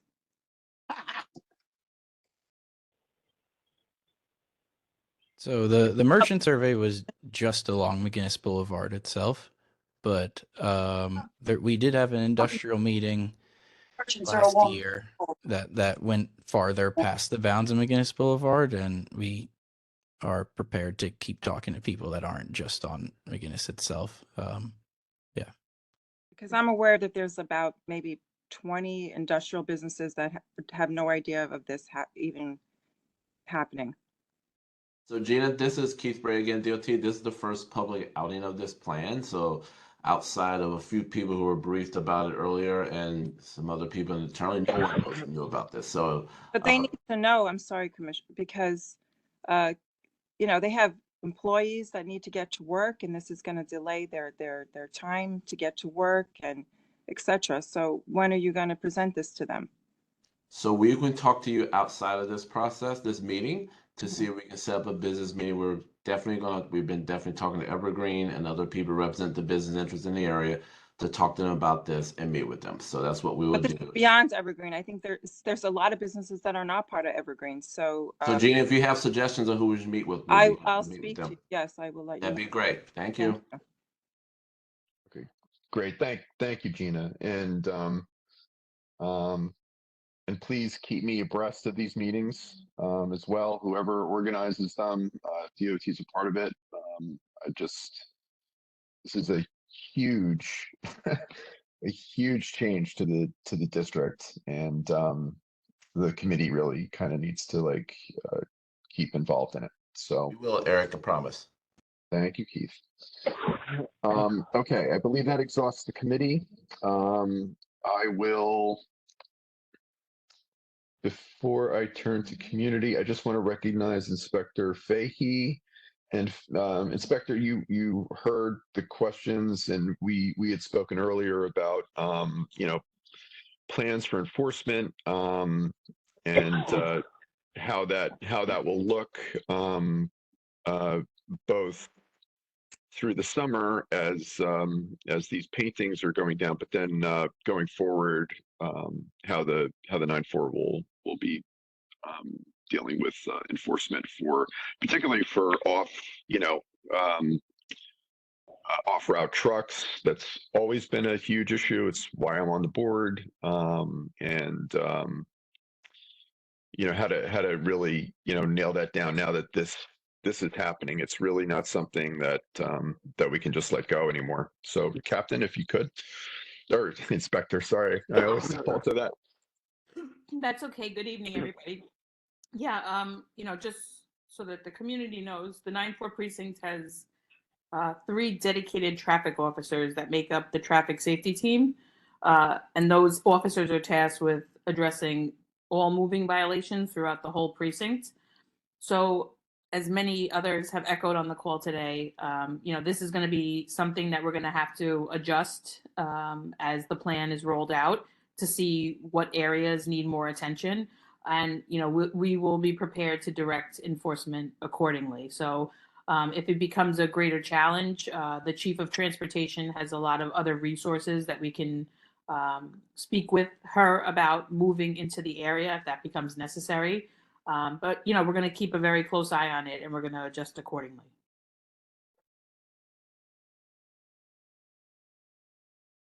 Okay, great. And do you have just to address the update on the Matthew Jensen fatality? I believe there was an arrest. Am I wrong on that? No, there was an arrest made. You're correct. I can Okay. get back to you on the status of the criminal proceedings, but I don't have that in front of me. Okay, yeah, because I don't think we actually got the. So when we send a fatality letter, it's directed specifically to Highway Patrol because they have the largest jurisdiction, and I don't think we got a letter from them. So I'd be happy for any formal follow-up from either the 9-4 or if you can nudge Highway Patrol. Yeah, sure. There was, there was challenges in the investigation as far as placing the operator behind the wheel because it was a vehicle that was rented out by the owner. So they overcame those challenges and they were able to make the arrest. But I will update you with the status of the criminal court proceeding. Thank you very much. You're welcome.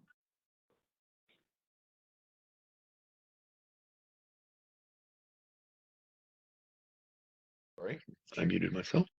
It's now 8:21. I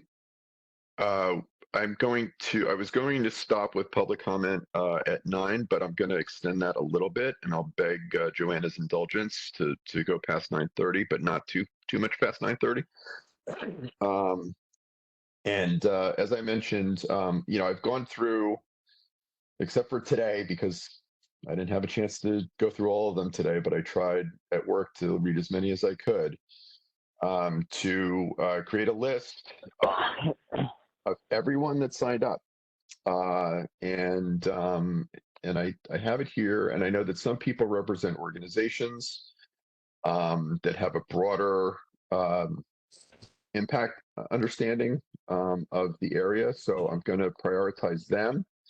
And then we'll take as many other comments as we can. So that said, I would like to recognize Tony Argento, if Tony is still on the call.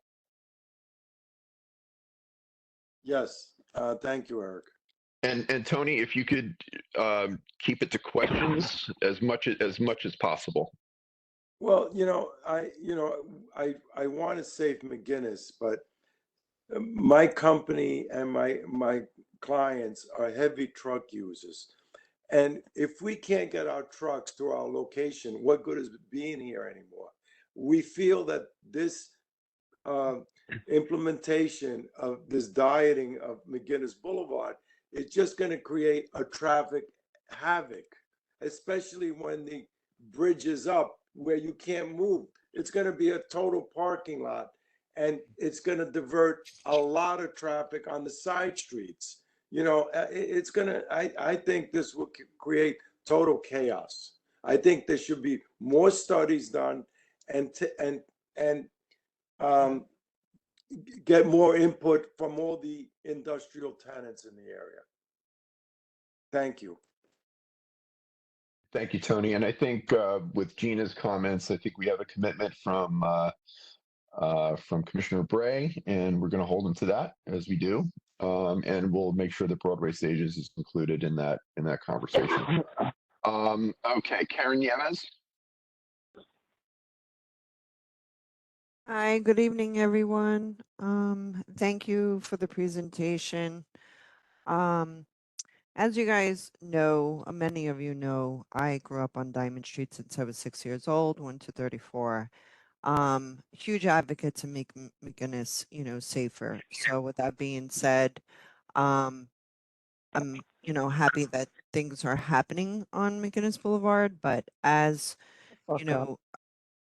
the huge concern that I have is removing the lane of traffic and what those impacts are going to be to the community, and not only us, but also Long Island City. I think what I'm most concerned about is not having a mitigation plan in place. As you know, and you heard over and over and over again, Humboldt Street, Monitor, Apollo, all these streets are overburdened currently, and especially, cut through trucks. And we had a walkthrough with DOT, so I'm like really disappointed that you guys didn't come back with at least showing us something as far as mitigation. Because I understand you need to see how things are going to play out, but Humboldt Street, for one, we had a walkthrough, and there was some good ideas on how we could stop the trucks from going down Humboldt Street, and that wasn't implemented with this plan. So I'm really, really disappointed in that fact that at least some mitigation should have been implemented along with McGinnis Boulevard. No, left turn from Humboldt to McGinnis, or reverse the street, whatever you needed to do, because now you know that the street is going to be even more overburdened, and we know that enforcement can't be everywhere all the time, and if so, then we need to allocate additional funding for an additional officer. What I do also have a question regarding is has DOT spoke to MTA regarding the rerouting of this B62 bus, and is that being implemented, in the plan? Are you making measures for the bus stops and how that's going to work?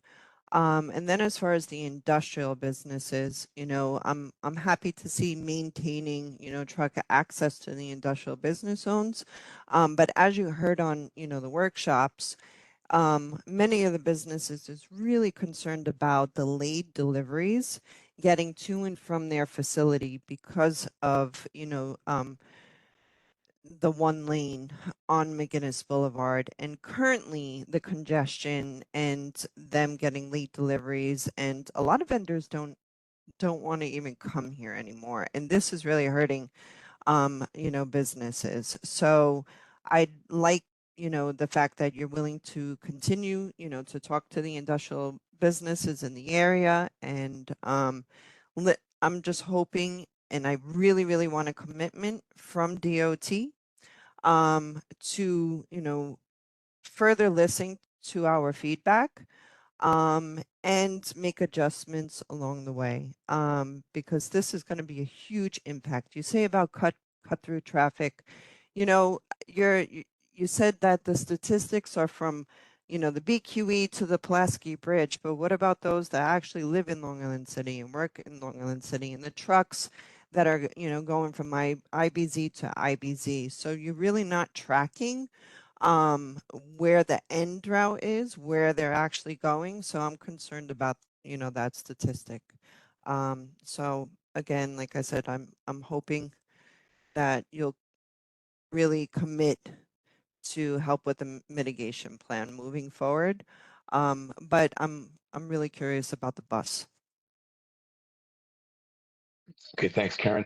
I'm just gonna there was a lot there, so I'm just going to try to ask Zach to go one by one. So we've discussed the mitigation plan and the reasoning for not having one, but can you speak to Karen's point about previous walkthroughs and other ideas that could have made at least a preliminary mitigation plan possible, and maybe why that wasn't done?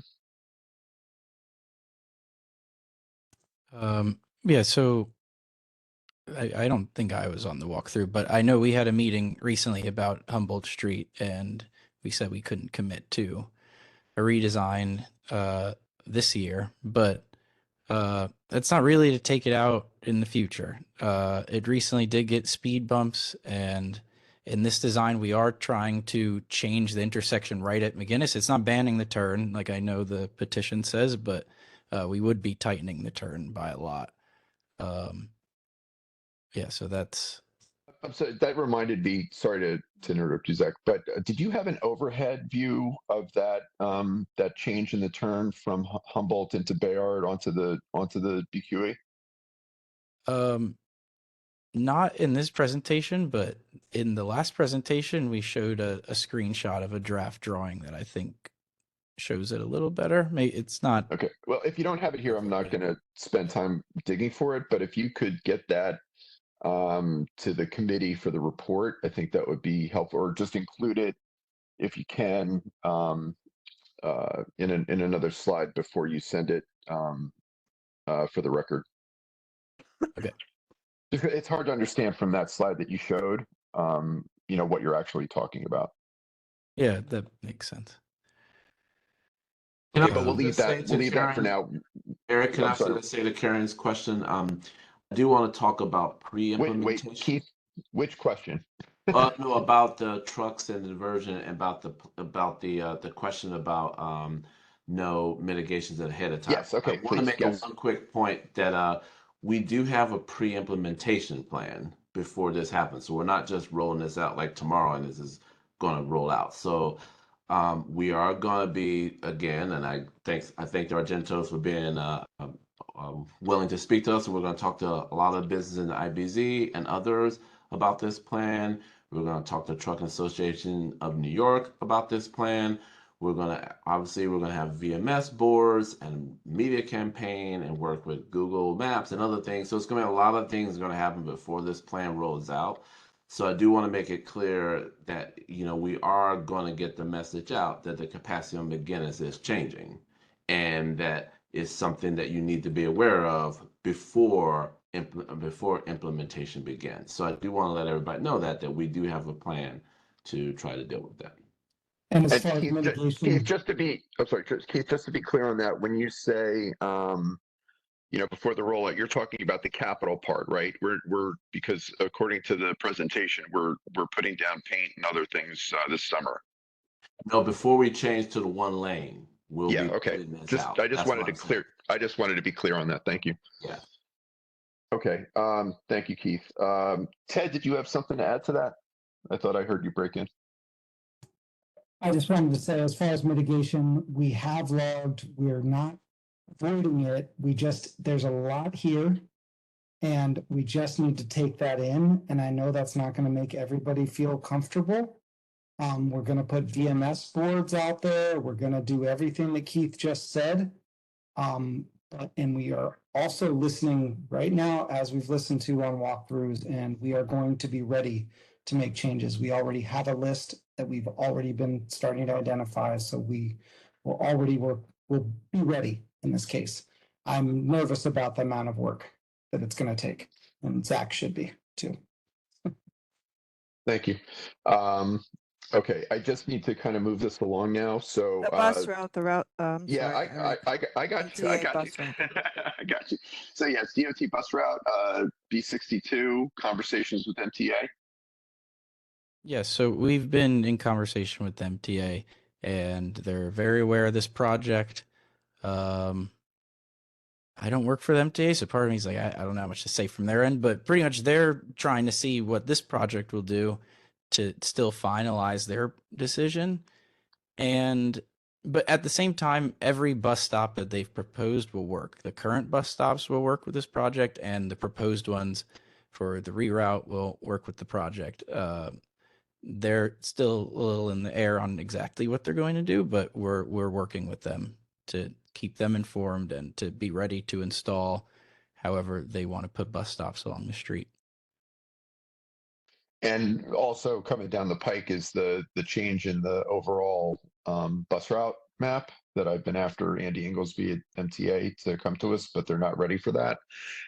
So when he is ready, probably in September to come to us, maybe we can unpack that a little bit more. Okay, thank you. Next was sorry, Karen, industrial businesses keeping access, and then they're currently experiencing late deliveries and expected to be worse with lane reduction. Does that sound good, Karen? Yeah. Okay, Zach? I think a key thing to this is that we still want to consider McGinnis Boulevard a truck route. That it's a legal thing, actually, that the McGinnis Boulevard is a local truck route. Local truck route. Yes. So Important distinction. and right now the truck percentage is between like 12 and 15%, which means that most of the vehicles aren't trucks. So we want the trucks to be on McGinnis Boulevard. It's really a lot of other vehicles that are using it. And that's more of what we're talking about, the cut through traffic. I think that I don't remember exactly which question this is about, but some of the mitigation it's not just Greenpoint. I like that Karen brought up Long Island City. That is an area that we will have to monitor too. It's not this community board, but it's something that we're very aware of. These trips do go past the Pulaski Bridge, and as people have said, go to the tunnels, and they go to Long Island City and Astoria, and so these are all the mitigation could go pretty far, which is why we need to check. And that's why we're watching. Zach, have you talked to the Queen CB, or are there plans to present this plan to them? I haven't had a chance to reach out to them over there. No, not as of now. Okay. Okay, and then connecting IBZs. You mentioned Long Island City, but the other IBZs, the North Side IBZ down to the East Side IBZ, et cetera, et cetera.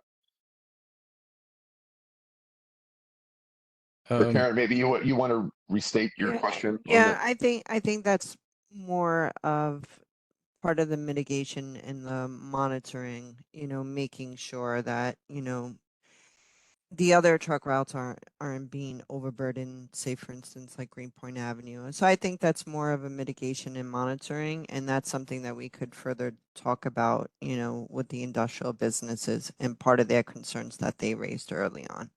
So I think that's more for monitoring. Okay, great. Okay, so and that's I think that's it. So I okay. I want others to, Yeah, so sure. Okay. Thank you, Karen. Thank you so much. I really appreciate it. Okay. Okay, so now I have to go to my list. Actually, and while we have this moment together, I just want to quickly say thank you, Karen, for everything that you've done for Community Board 1.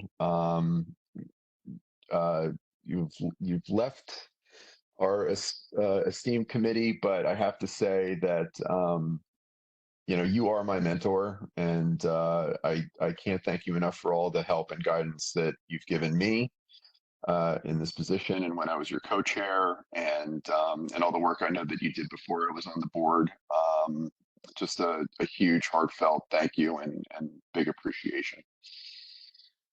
Eric, thank you, and thank you, committee and board members that are present, and Dialis. It's been, a long 13 years, and I just need a break from it, but I'll still remain active. I'm not going nowhere. Excuse me, Eric. Thank you, Karen. I really appreciate your service, and I'm gonna miss you. Miss you guys. Thank you. Thanks, Karen. Thank you, Chair Fuller. I'm going to go to another emeritus, Ryan Conan. Hey. And Ryan, again, we're running long, so questions, not comments, if that's possible. Yeah. My question is, when I saw the plan presented the first time and took in the concept of the road diet, the thing that convinced me the most that it would work was seeing that McGinnis went from several lanes into one lane at Humboldt. And so as we do this road diet, the thing that concerns me most and has been historically an issue is cars speeding off the hill that is Pulaski into McGinnis. And so I don't see in this plan any reduction of lanes on Pulaski Bridge. Is there a plan to reduce lanes on Pulaski so it's one lane, like, or is like, I don't know, what's the plan? Because it seems to me, again, just kicking a high speed area down. And I don't know. I just wanted to say that as a member that was on the board putting up ghost bikes, I would like to remind people that someone was arrested for the death of Matthew Jensen, and I was highly offended by committee member Simon Weiser's assertion that the victim was to blame. Victim blaming isn't cool. This week we had another cyclist not die in this district, but that was crushed to death by a truck. Trucks need to be careful when they drive. And if you look at the ghost bikes in North Brooklyn, the majority of them are people that were killed by trucks. And so I would love it if trucks cared more about how long they were sitting in traffic, and if they're driving safely and aren't killing the people in our neighborhood. Thanks. Thanks, Ryan. So, thank you. So, is that your only question, Ryan? Yeah, there's a million people that want to speak. I have a lot of questions. Yeah, okay. All right, great. Thank you. Okay, so Zach, can you talk about any speed reduction that wasn't in the presentation, and anything on speed reductions on the bridge or lane reductions on the bridge? So pretty much this proposal is to remove a lane between the bridge entrance all the way to Meeker Avenue on both sides of the street. That's what the proposal is. The bridge itself, we're not proposing to remove lanes on the bridge, but we're going to keep it tight right up to the bridge entrance, and then keep the lanes that are there now. It's a good thought, and we are always changing in the future. So I who knows what a design could be in a couple of years, but right now this is just for McGinnis Boulevard itself. Yeah. Okay. Thank you. All right. Let's see. Yeah, we're super behind, but I'm going to try to do this. Mr. Lukash from Amber Steakhouse. And again, I want to just ask people if they have specific questions, if they just want to make a statement for or against, just please make it one sentence, so that other people can have a chance to speak before we close the meeting. Mr. Lukash? Yeah, I'm here. Hey, how are you? Good. I heard that you guys are set a meeting with the businesses. I am an owner of the business on Nassau and Eckford. I was not informed about any of this, but I'm involved in the community, so I would like to. So I knew about this plan. But my question is now: we made these new changes in McGinnis Boulevard. No left turns, no right turns. I really like it. I like it. It keeps people safe on the islands where they're crossing. My question is: do we have any statistics since these things been there? No left turn, no right turn, of any accidents, anything happening since we made these changes on McGinnis Boulevard? Or are we just doing these changes and just overmarking it, having no records of anything that's happening since we've made these changes? Because we're making changes to make positivity, and I would like to know if there's any records, any accidents, any crashes since that time we've changed McGinnis Boulevard. Thank you, Mr. Lukash. Zach, do we have data on? It's hard to we do have get data, but on I things that can't don't pull that happen immediately right now. But I'm not saying you have to could put it send it. immediately, but for the next meeting, I would like to hear something, the statistics of, changing no left turns on Nassau, no left turns on Nassau. Where else do we change it on? Meserole. And I mean, okay, I'll whatever tell it you is, what. I just want I just want to have statistics on all the changes that we have. We added rocks on each corner. We took away parking. I'm a business person, and I have been in this business for 13 years. And customers tell me all the time, we would love to come here for lunch, but there's no parking. So now, taking away parking, sticking like these kind of things, I lose tons of businesses. As a business, as paying taxpayers, everyone else is, I would like to have some kind of input and statistics on these changes. Okay, got you. Thank you. And so since we don't have that data readily available, Zach, if you can get it to me before next Friday, that's great. I'll include it for the record, and it will be available on the website sometime in the future. Folks can read the report eventually. But we could also, we're going to have a, follow-up conversations on this whole thing as the implementation goes forward. So maybe you can be ready with that data if we see you maybe, let's say, after the initial work is done, maybe November or something like that, and we can come back and revisit this. Okay, great. Okay, thank you. Great. Eric Radasky. Eric, are you on the call? I thought I saw you. Yep, I'm here. Okay. Okay, please go ahead. Thank you, Eric. Also want to say thanks to Keith Bray and the rest of DOT for being here tonight and presenting this. I've lived in Greenpoint, East McGuinness for 14 years, and my primary concern with this plan is the safety of everywhere else besides McGuinness Boulevard, because it looks to me like this is just going to push any danger caused by vehicles onto side streets where people live. As the old saying goes, robbing Peter to pay Paul. So I think the numbers we saw in the presentation were that something like 30 to 40% of vehicular traffic wouldn't be accommodated under this new plan. And if even half of that is moved onto the side streets, that's something I'm worried about. And I hope DOT takes that very seriously, because we don't want to make the rest of the neighborhood less safe for this project. In particular, comes to mind Wythe Avenue, the change after Kent Avenue, which is going back to 2008 at this point. But for years, those of you who know me and where I used to work, my office used to get calls all the time from people on Wythe complaining about the increased traffic that was on their street and probably still is. The second issue, and this is separate from the safety on McGuinness, is the need for a bike lane on that particular corridor, which personally, me as a cyclist, I don't think is necessary. I'm sure a lot of other people here would disagree with that. But I'm a cyclist, pedestrian, driver. I take the B48. I use the trains. I use every form of transportation we have here in North Brooklyn. I know how to get around on a bike. I know how to get to the Pulaski Bridge. I'm a pedestrian who's crossed McGuinness Boulevard thousands of times probably over the years. And it's just important for DOT to hear that feedback from someone like me, who logged over 700 miles on my bike last year, mostly in this neighborhood, that I don't think this is necessary, and I personally don't support it. But that's all I have to say.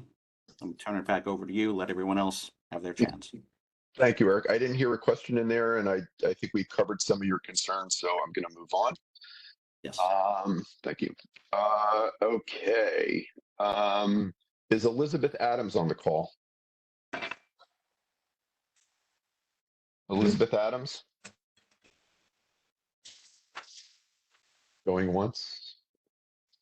Okay, in that case, I will go to Kathy Park Price. Are you on the call? No answer. Okay. If you hear your name and you're having issues, I will allow you to jump in just to say that you are here. I thought I saw Ms. Jaycox. Lisa Jaycox, are you here? Yes, I am here. Ms. Great, Jaycox, thanks. please Yep. go ahead. Thank you. My name is Lisa. I'm a parent at PS34. I've been on a few of these calls in the past.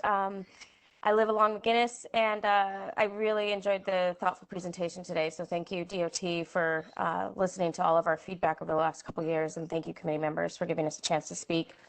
My feedback today primarily centers around the corner of Norman and McGuinness, where the elementary school is situated and my son attends. and I have 3 quick points I want to point out. One is for the loading zones. I really think that's going to be a great improvement rather than the current situation of blocking a line of traffic, which is usually what I see happening on these streets. But my first suggestion is that I hope that there will be a loading zone right next to the school, large enough for a school bus to use, which would mean being closer to the end of the block rather than in the middle of the block, like you were mentioning earlier. Secondly, the daylighting that has been done with the bike racks and the granite blocks is really helpful for visibility. I'm seeing that make a difference. But I was also hoping that there would be more greenery incorporated as part of these improvements. Maybe that's going to be considered as part of the capital project later on, but if any of these kind of blockades could be enhanced today with maybe planters and some green space, I think that would make it look a lot nicer. And, you know, I just think that the plants also help clean the air, which air quality is another big concern for our parent community. The last thing is something that I don't think many of us anticipated, but we're starting to see as a change that is something of chief concern for a lot of PS34 parents, and that is the left turn onto Norman is the only one for several blocks now with the improvements that have been made at some of the other intersections. And during school hours, we're getting a lot of angry and aggressive drivers, and our parents are worried about it. Traffic that would have turned left on Driggs or on Nassau at one point in the past are now being diverted onto our street. So I don't know if there's a possibility of considering no left turns during drop-off, pickup, or rush hour, or any other changes that you can really focus on that intersection to help make us more safe. It's also one of the main arteries towards the G train, you know, people coming from Eastern Greenpoint across McGinnis, going to the G train on, of course, Norman and Manhattan. That's one of the main arteries for people to do that too. So we do think that this is an intersection that deserves a little bit more attention than has gotten so far. So thank you for listening. Thank you, Ms. Jaycock. So there's 3 questions in there. Zach, is there any conversations with the school or with Board of Ed to put a loading zone for school buses? Or is that something that would be revisited? No, that's something we could get done in this project, or try to accommodate as best as we can. Yeah. Okay, we'll take that for the November meeting. Yeah. Sure. Okay. Get back to us. My notes.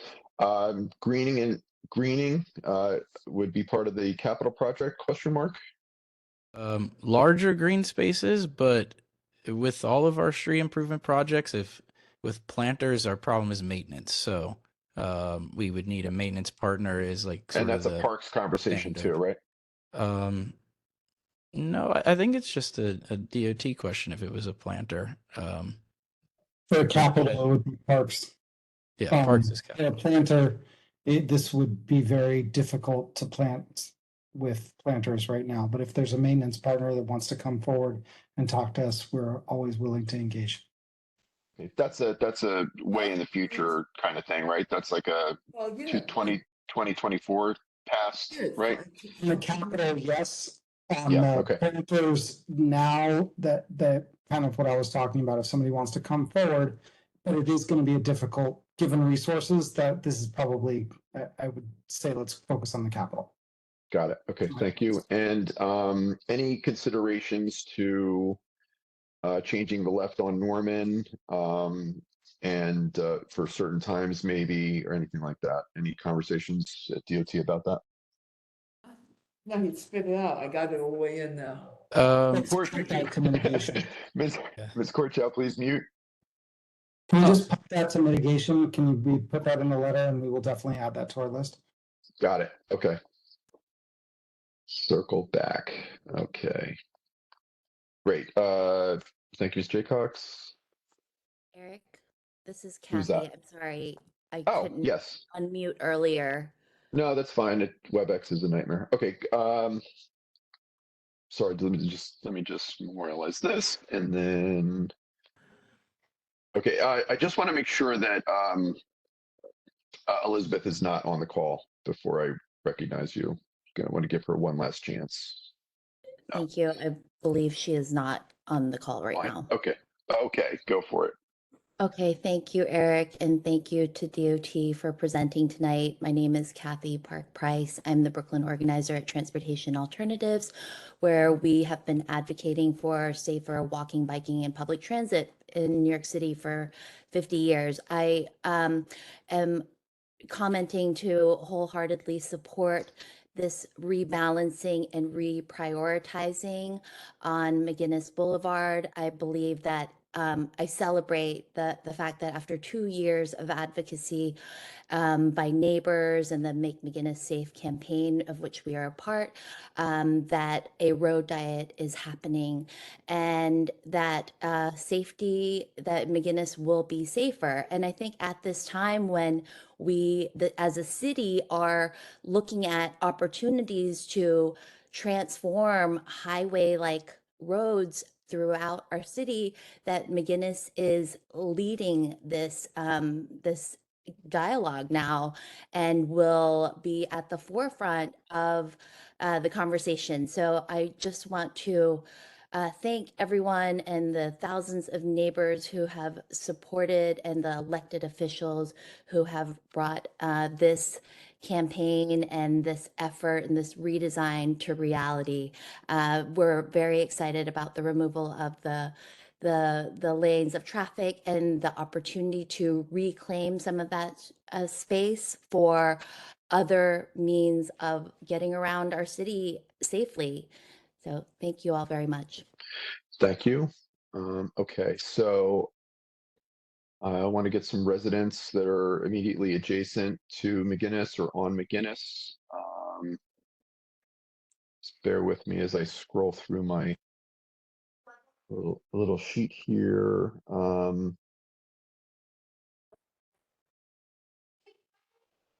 Sorry, bear with me 1 second.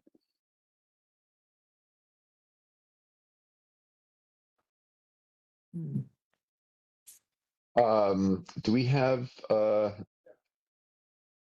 Larasati Vito? Mason jar? No. Yeah. Okay. Yes? Yeah. No? Okay. Dylan Carton? Yeah, I'm here. Okay, please go ahead. And do you, if you can ask a question instead of make a comment, that would be great.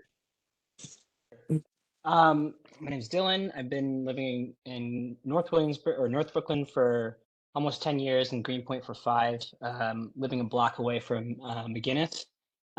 It's a street that is a constant obstacle to tasks I need to do, like get groceries or get coffee.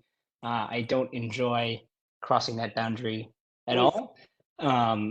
So I'm very much looking forward to the plan the DOT has presented and being able to cross the street with a bit more ease on my mind. A question I wanted to ask is that given, someone brought up earlier keeping track of statistics and data and like the daylighting that's going to be applied to all of these intersections on McGinnis, I find that there's a great need for daylighting across all of Greenpoint. I'm constantly surprising cars as I walk out into crosswalks as they roll past stop lines and into intersections. And I think that there's more daylighting needed everywhere. Is there any plans to monitor the daylighting on McGinnis and apply that data to the rest of the neighborhood? Each street is different. You should definitely reach out to our Borough Commissioner's office and us via 311 if you have ideas of where daylighting needs to happen. Daylighting is not right for everywhere because it can actually increase speeds on turns. That's a little bit inside baseball, but definitely reach out and we are listening. If this is something a community needs, we can definitely look into it. Thank you, Ted. Thank you, Mr. Carton.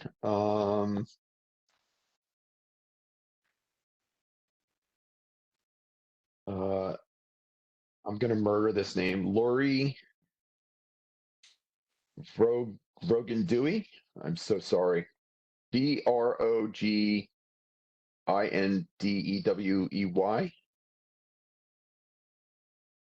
No? Okay. Jody Love. I am here. Okay, please go ahead. I am a resident in Greenpoint, and I'm a pedestrian, a cyclist, a car user, and a mother to a child at PS 110. I live off Meeker, the BQE, and a few blocks down from McGinnis. And these roads are a danger to myself, my family, and to the community that I care about. The data is scary and harmful. Pedestrian deaths in this country are at a 40-year high. Cars are bigger and heavier than ever before, and you're likely to die getting hit by one. I want to see prompt changes to McGinnis Boulevard because I want to keep my family and community safe. Please consider improvements in sidewalks and crosswalks on McGinnis, including daylighting and pedestrian islands. I don't want to feel panicked crossing McGinnis, fearful that a driver is prioritizing the speed to their destination over my child's life. I want to keep my money in this neighborhood by frequenting small businesses across McGinnis without worry. Thank you for listening, and thank you for recognizing that these improvements are vital to keeping our neighborhood safe and thriving. Thank you, Miss Love. We really need to move it along. So I'm going to call a couple more people. Gordon Melchner.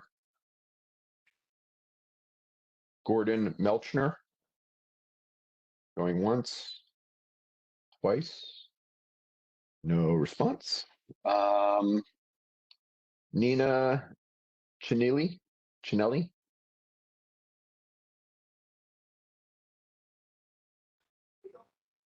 Deborah Kent. Oh, hey, I'm sorry. I was here. Nina Chinelli. Oh, okay. Please go ahead. And I'm so sorry. if you have a question, question over comment, please. I got you. I hear you. Thank you so much. I'm actually speaking. I'll be very brief. I have a child and a niece at PS 110. I'm part of the Safe Streets PS 110 committee. I'm also calling not because of all the things we've all talked about this evening, but between our PS 110, we are kind of sandwiched with people coming across McGinnis to come to school and also Meeker to come to school. So the only thing that we're asking for is just the design and intervention in the Eastern Greenpoint area. That's it. Thank you very much. Great. Thank you very much. Eric, would it be possible? Hey, Eric, would it be possible for you to call the people who are on deck? I'm sorry, say that again. Would it be possible to call the 2 or 3 people who are on deck, next?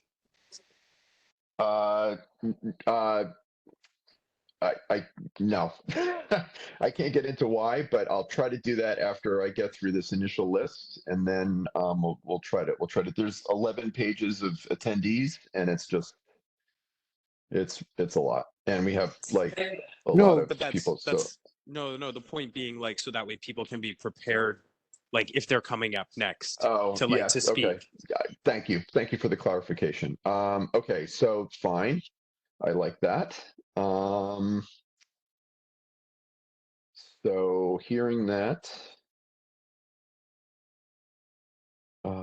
sorry, one second. Is there any space for board member, Eric? Go ahead, Simon, but a question, please, and please try to keep it shorter. We're at 9. Okay, so just to give you where we're at 9 o'clock. We were going to end the discussion at 9. I'm going to keep it open for another 20 minutes, and then I think we've addressed a lot of the concerns. I want to reiterate that I have read through everybody's sign up, and I've heard your comments. They are part of the record. Ditto for the emails that have come in, both for and against the project. I'm reading them more or less all, unless they're cut and paste. So I don't want people to feel miffed that we've moved on. Again, this is a committee meeting that focuses on the committee asking questions and then opening up to the public as it allows. So I just want to be clear that I'm concerned about your concerns. I want to get as many of them by different people said, and I think there's a lot of repetition in the support and opposition. So I hope you could be okay with that for the moment. And again, clearly this is going to be a project that's going to carry out over the next few years. So we're going to be back on this more than once. So please don't feel slighted. Okay, Sante, a question? Thank you, Eric.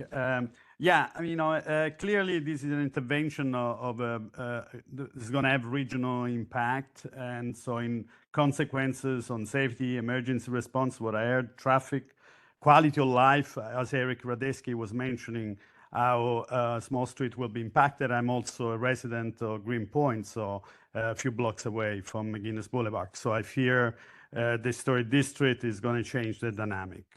Several questions, because I listened to the meeting, I believe many are important. And so one question I will have for DOT, because of the scale, unprecedented scale of this intervention, and I know that because I was reading something about MIT and the Polytechnic in Milan, and there are so many tools and software models.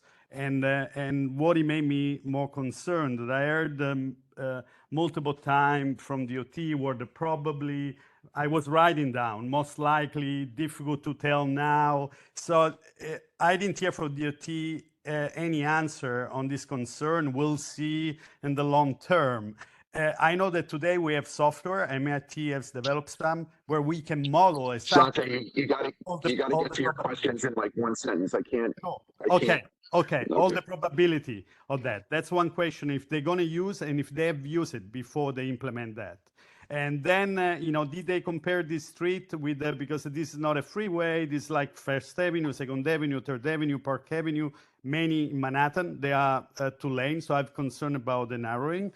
And then did they consider also that we have West Street, the waterfront? So there was a population that wasn't there. I don't know, we are now 50,000 residents, more delivery that arrive there, more truck, they come from Queens, UPS, Amazon Prime, and I could list more. So I believe major changes, and I love to hear technical answer, data, and software tools that they allow today us to model precisely.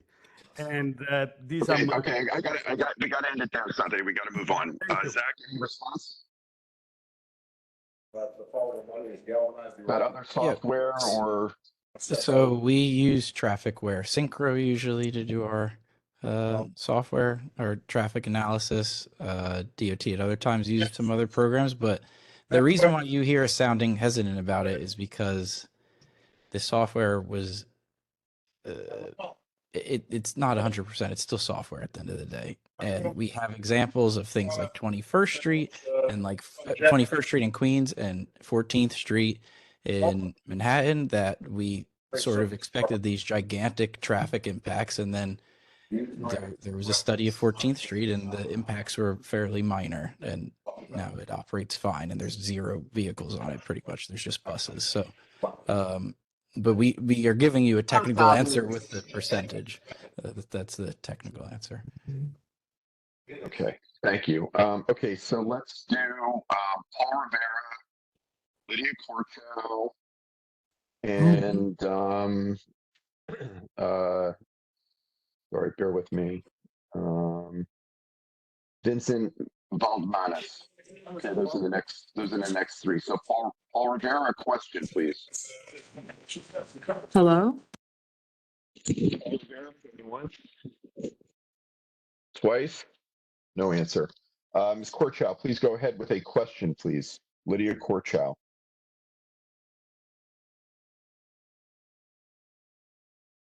I know you're there, Lydia. Okay, I'm going to come back to you. Vincent Valdmanis.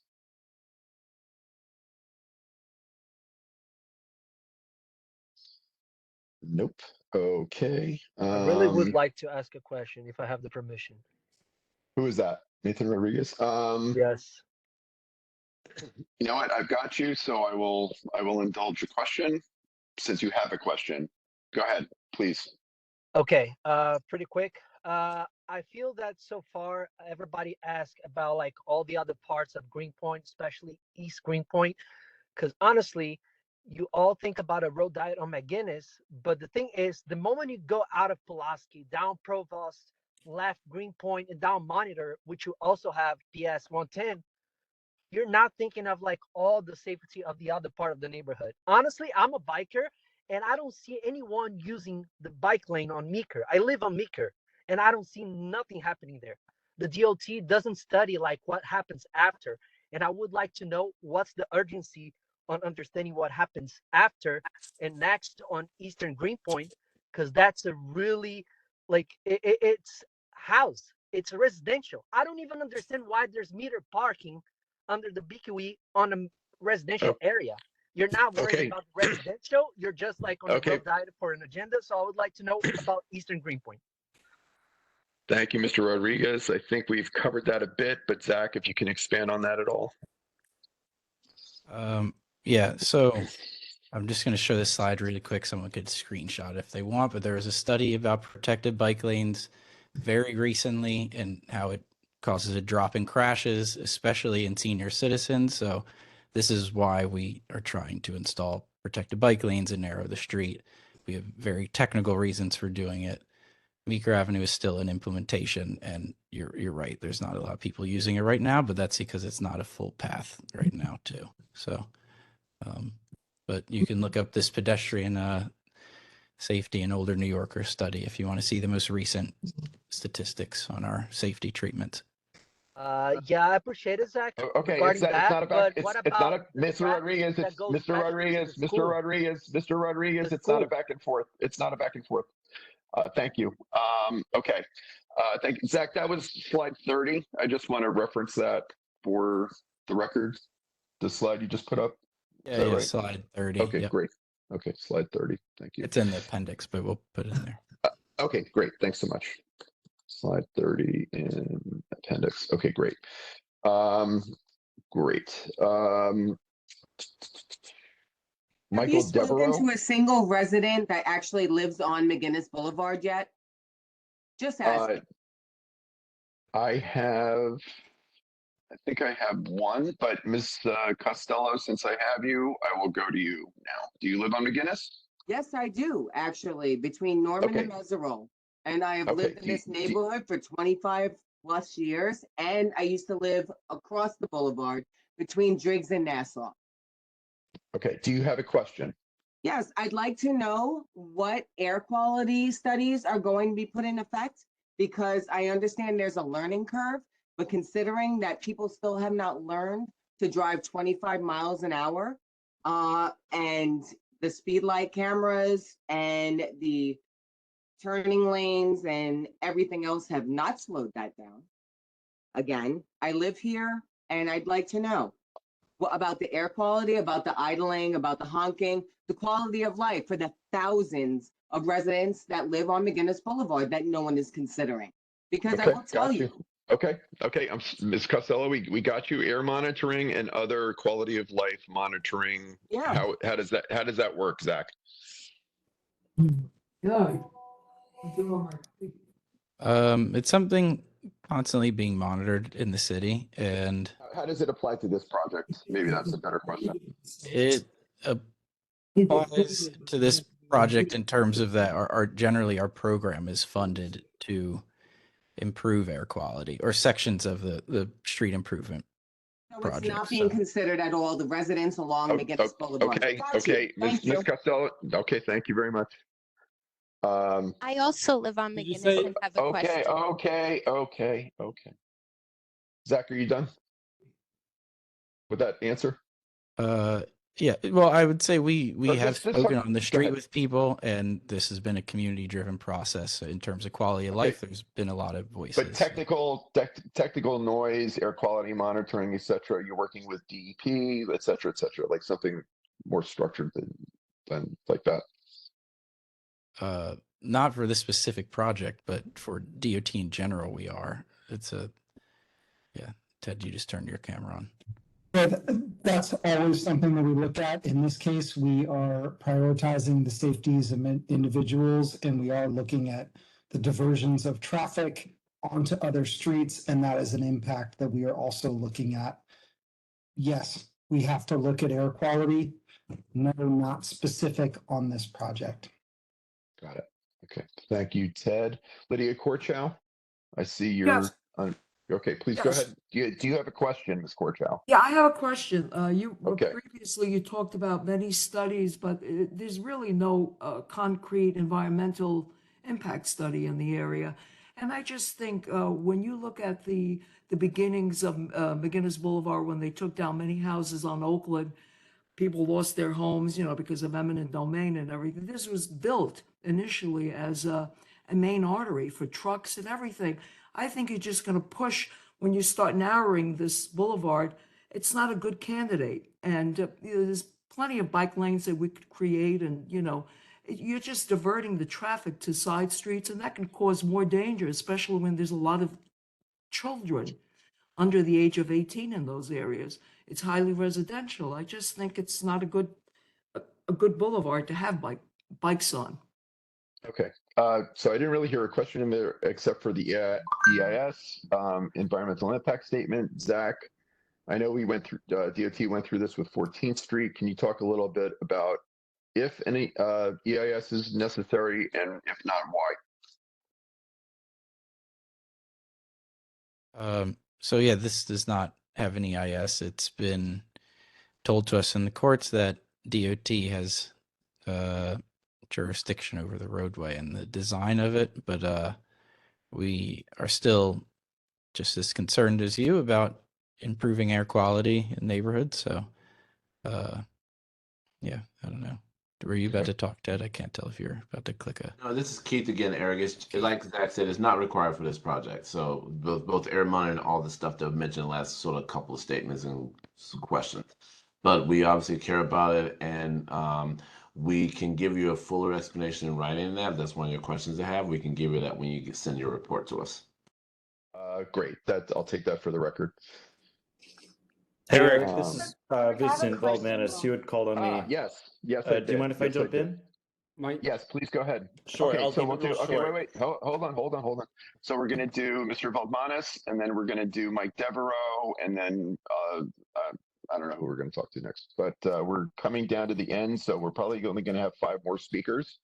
So Mr. Valdmanis, please go ahead. Thanks, Eric. I'll keep it short. Just want to express my support for the road diet. Thanks, DOT, for the effort. I live 2 blocks from McGinnis. It was interesting to see in the presentation that pedestrians crossing with the light are in the leading category of injuries. That happened just 3 weeks ago, right here on Nassau. So the statistics bear out what we're also seeing in real life. I wanted to highlight the intersection of McGinnis and Driggs. I think that's another hotspot area that I'm interested to know whether DOT is looking at any extra pedestrian stuff there, treatments there, because it is really a very, very wide crossing.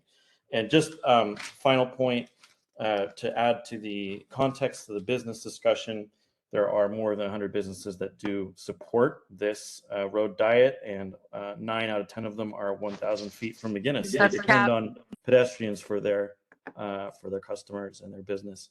Thanks. Okay. Thank you. Okay. Zach, any deeper look at McGinnis and Driggs? For a are the bulb outs going to work on that? Please go ahead. We'll try to fit in pedestrian islands past the bike lane, and I think I'm not looking at the design right now, but we will try to shorten the crossing distance even more. But the median is there, and that was the first big step for Driggs. Great. Okay, thank you. And then we had Mike Devereaux. Please ask a question, Mr. Devereaux, and go ahead and state your affiliation, please. Thank you, Eric. I'm Mike Devereaux. I'm representing Teamsters Local 817. We represent about 2,500 members, mostly drivers in the film and entertainment industry. Our industry is a large portion of it is in Greenpoint in Brooklyn, and the trucks we pick up and the actors are in the hotels there. And, we have to use these streets. So that's one of my concerns, is that's why I'm here. We're always using these streets, especially McGinnis Boulevard, for our trucks. There was 4 possible plans. There's A, B, C, and doing nothing, and keeping it the way it was. Obviously, keeping it the way it is right now was drastic, and the plan you've picked was on the other side of that being drastic. I'm just concerned and asking why you decided not to go with, you know, A, where you kind of left yourself a little bit of a security blanket, where you would have had two travel lanes during rush hour, and you could have seen how traffic progressed and how if it used the side streets, and it kind of after time, maybe you could have closed that lane during the rush hour moments. To me, with all my driving experience, it seems like that might have made the best first step into making this road diet. And the second question is, how much is this whole plan going to cost? Okay, thank you, Mr. Devereaux. Why not Plan A? I think we have the answer to that, but if you just want to expand it.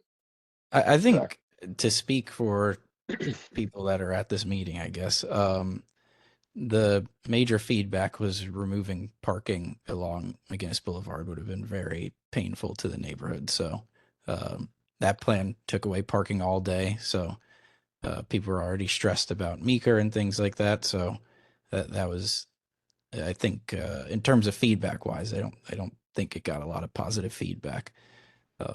And in terms of how DOT operates, when you remove all the parking from a street, people still want to load and end up stopping anyway in the lane. So, or stopping in the bike lane in some cases. So, but that all the designs have positives and setbacks or negatives. Try not to say negatives, but I said it. So it's Okay, thank you. So we have the 39 million set aside, delayed, whatever. But what is do you have the internal cost? What's the overall budget? Do you have that? This is carried in a markings budget. It is not, it's basically comes out of our operating budget as we mark streets. We put these in. Yes, we add a little bit to an overall markings budget each year. However, this is not a substantial amount. The 39 million is really like a budget hit. This gets lumped into all those things we're doing in the streets in New York. And it really just kind of comes out of the general markings budget. That makes sense. Okay, thank you. And it's really too soon to say what the actual capital outlays are going to be, right? Because we're looking at a lot of different factors going into the future. Yeah, 39 is probably low, to tell you the honest okay. truth. No, I believe that. Okay. Okay. Thank you, Mr. Devereaux. Janine Ballone for a question, and Janine Ballone or Ballany. Hope I'm saying that right. Going once, twice. Eric, I have a question. Can I please ask a question? It's unasked before. I have a question also that's not asked. Okay. Me too as well, I please. also live on Me too. Okay. Live on McGinnis, and I have a question about the zones, the loading zones. Okay, hang on. I also have a question. Oh, We all have, okay. I have a question too, Eric. I'm sure you Question is, do, if but I interrupt, can I ask a question? I have a question no, too. no. And Will we're there going be to a start second asking meeting? any questions right now. If You like thought I was nobody's feeling you? okay. Okay, so sorry, that kind of derailed me for a minute there. Will there be a second meeting for extra input from the community since we're running out of time here and not everybody can speak? There will be definitely more meetings going forward on this project. You only but, let transportation alternatives people speak. No, I didn't. And that's the end of that discussion. I'm trying, and honestly, all the people that have not responded to my call, I have them marked based on their sign in as either directly adjacent to McGinnis or on McGinnis. So there you go. Cole, okay, so we're going to do 3 more for a question. Sarah, I will indulge you, even though you interrupted. And then we will go to, sorry. I interrupted second, if I could speak after. I interrupted third. If I could do after that, please. Impossible. I didn't interrupt. I didn't interrupt either. Stop. I'll ask my question. It's for DOT. I'm wondering if there's been any consideration of making Norman Avenue and or NASA Avenue one-way streets to improve the safety. It seems like the cars that are turning on and off McGinnis Boulevard and all with the school and the left turn only, et cetera. So I'm just wondering if that is an option. Can we put that in the notes and we will add it to the mitigation stuff that we're looking at? Just for the sake of time. Okay, thank you, Ted. So I actually had a McGinnis resident. 1 minute, please.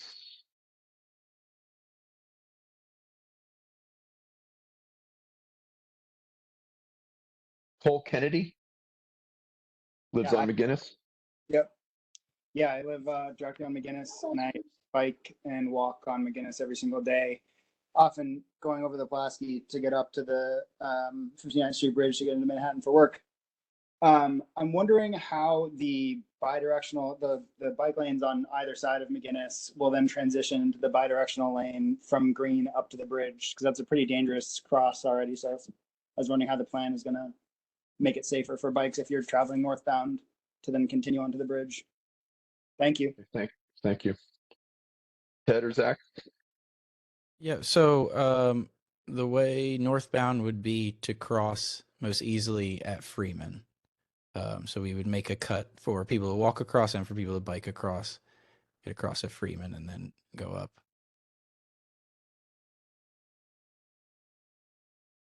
Okay, thank you. Eric, sorry, can I ask that you asked for Zach to include a plan view of the connection at Meeker?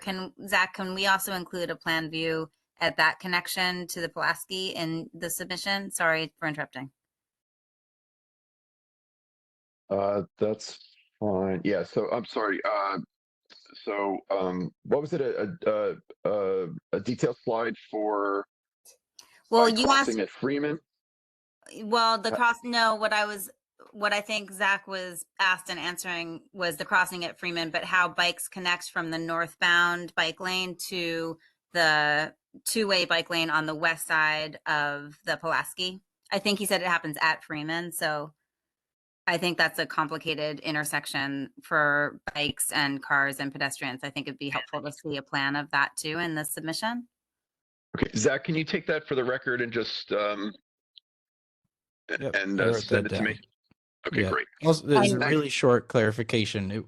The design is to keep it on both sides, but to also let you cross. It's not just all moving I to see. one side of the street. Oh, that's great. Still, yeah, it's still complicated how bikes will get across. And Eric had asked earlier, just to make sure we're on the same page, for the same plan of the intersection at Bayard, where the bikes and cars and entrance to the BQE all coalesce. Eric, can we just keep this simple? And I know you were talking about illustrated plan last time. We will share a draft design of those intersections with the board and with you. Okay, that's great. And I had, sorry, 1 second. This will be the last question. I just had it, and James Wojciechowicz. Am I saying that right? Wojtukiewicz. James Wojciechowicz. Sorry, my Polish is not great.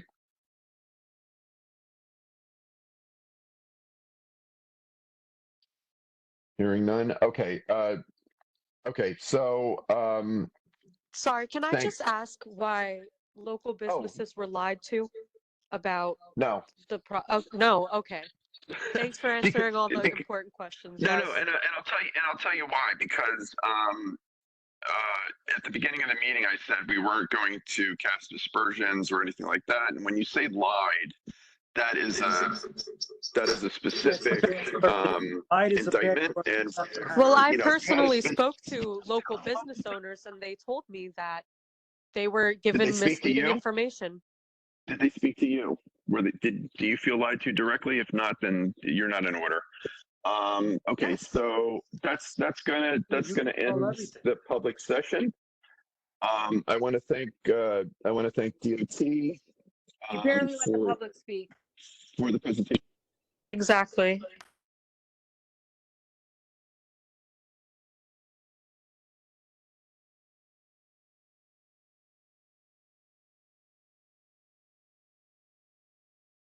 Yeah. Not sure if you guys heard me there, but can we finish with the 5 people that Eric said he was going to let talk? Because I think we had one person talk maybe, and then Bronwyn interrupted, and now we're cutting the public session. So can we have those next 4 people? How do you let people sign up to speak and then you don't let them speak? I took time off. Because they don't actually care today about to the talk. public. That's why. They just care about their initiatives. They don't want to hear us. I took time off. It's I an signed up to agenda. speak. And I was We have all waited hours now and you didn't let anybody speak. That is not true. And if you heard me I at the took beginning time of the, off and I signed okay. up to speak. Why are these and So I got this- yelled at. I want to thank I would like to thank They're DOT not in for person 'cause they're coming. cowards. Exactly. Have the meetings in person. COVID is over. You serve the public, not yourself. Yeah, people are dying on McGinnis every day. So the public can speak. Get off your phones and cross streets like you're supposed to. Times. Bikers' biggest fear are trucks. Why are they putting them on local truck routes? What are Yes, you going to do stop with the harassing garbage us. truck People stopping the speak. traffic on McGinnis? Eric, I have a point of inquiry. That's why we have the red light. Somebody kick Eric out, please. Eric, would it be all right, since many people are speaking out of order, to call upon a couple more speakers who did sign up? You have the list of the full speaker list. I think it's only fair to the speakers who have actually gone through the process to actually speak to be called upon, especially when you did recognize several people who were interrupting out of order. Thank you. Or give instructions about how to submit written testimony if they can't speak. They don't consider written testimony. Is Eric on the call?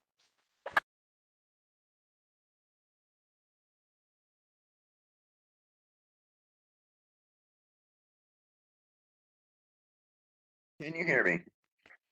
Yes. Okay, so my earbuds died. I blacked out there.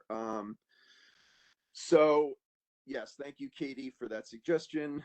Comments can be submitted to bko1@cb.nyc.gov. I keep track of all the incoming letters, emails into the board on both for, against. I am also, as I've said, I think 3 times now, I looked through all of the signups with people that had comments in the signups and tried to prioritize people that were on McGinnis Boulevard. They did not answer the call. This is not the last time we are going to be discussing McGinnis Boulevard. There will be other opportunities. I hope in the future that we can have a public meeting in person where we can unpack this, but this is the process that we have now. I understand that people are upset that they didn't get a chance to speak, but I just want to, let you know that this is a committee meeting of CB1 where the committee asked questions of the agency on the item under discussion, and then as it is possible and practical, we ask the public for public comment. So I'm not dismissive of your concerns. I have some of the same concerns on both sides of the issue. And, I just want to make that clear. This is a huge, huge disruption to the functioning of North Brooklyn, and the conversation about it is not going away. I am concerned about it. I am concerned about your concerns. Again, I understand that you're upset that you did not get a chance to speak, but the meeting is scheduled from 6:30 to 9:30. I'm holding it open for another half hour to discuss the other items, old and new business on the agenda. And I thank you for your participation, public and others. So with Can that, you just repeat the email? yes, BK01 at cb.nyc.gov. We have spoken to the local businesses that were put on a list. So thank you for your participation. Thanks DOT. We will be scheduling a future meeting on this item. And is the future meeting going to be before this is implemented? Is this still up in the air, or is it already a done deal? as you heard from the presentation, It's a done deal.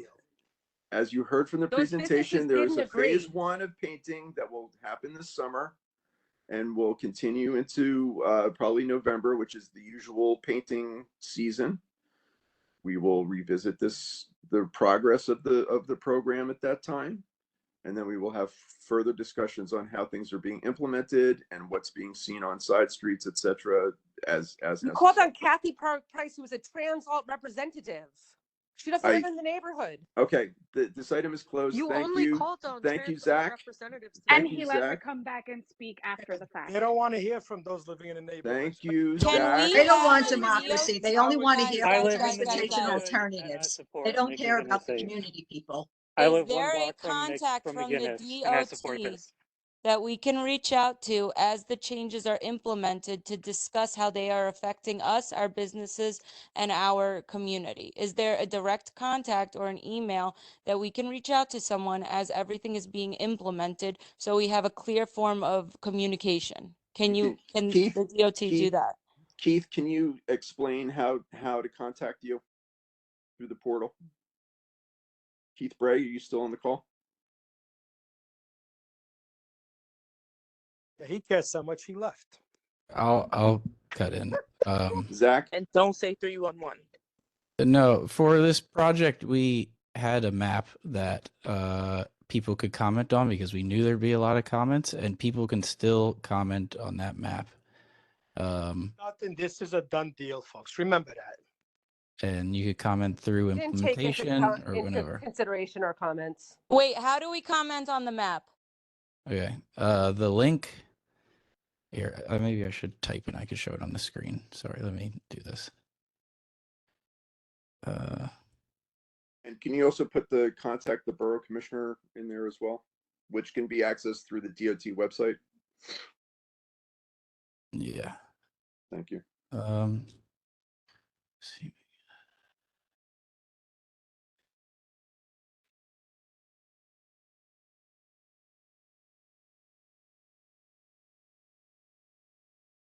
Okay, sorry. Let me pulling up stuff. During this downtime, you can take more questions. I have a question. Okay, sorry. I'm just gonna. I guess I'll just say it out loud. Okay, it's fuck. Okay, one sec. This is so much time wasted the way you. Y'all Okay, are Zach, wasting time. Zach, hang on. We're going to go to old business. Committee, any old business? Eric, may I speak? William Vega? Yes, please. Yeah, DOT rejected our request to have safety measures on Graham and Jackson, and we also had another close call today. As you know, it's very dangerous, and we're waiting to find out our request for traffic lights on on Jackson and Graham Avenue, and hopefully they'll approve it. But we're being told that under the federal guidelines, we have to have someone that died for them to make some changes. I don't think we need to hear that as the federal guidelines, that we have to have someone die before we could put safety measures. Thank you. William, I understood that we were getting a stop sign at Graham and Jackson. A stop sign at Graham and Jackson? I thought, is that not? No, we requested traffic lights. That's the only intersection with no traffic lights. Right. Stop sign, we requested. I thought they were going with a stop sign rather than a signal. Well, all right. You know what? I'll follow up. I'll follow up with Rhonda when she gets back, and I'll see where that's at. Please do, because we sent over 100 emails and none of us got a single response. So Yeah, no, that's that's something that needs to happen. I crossed it today and almost at 5 a.m. and almost got swiped. So okay. Thank you, William. Committee, any other old business? Yeah, I have some old business, Eric. This is Paul. Go ahead, Paul. At the end of March, there were workshops for redesigning Metropolitan and Grand, and I'm curious if we can find out from DOT what their timeline is looking like for coming back to the committee with a presentation.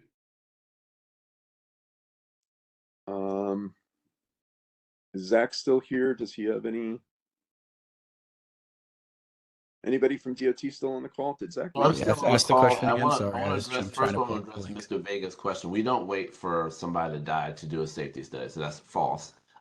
We actually will look at safety, and a traffic signal in and of itself is not a safety measure. It controls the right of way. It does improve safety, but it's not the only safety measure we can take. We do follow federal engineering guidelines to do that. But people do get killed at traffic signalized intersections. There's other things like bump outs and other things we do at those intersections to make them safe. But that statement is not true. In regards to Meeker, we can give you a written update. I know there's a question about it, and we can look into it, and we can give you more of an update. I know we gave you, Eric, a written update about it, but we can give you more of a timeline. We'll get back to you on that. Okay, and Grand Street, Keith? Well, with all due respect, Keith, why, when we get responses, always stated the federal guidelines is prohibited? I'm just going to leave it like that. We'll have this conversation later.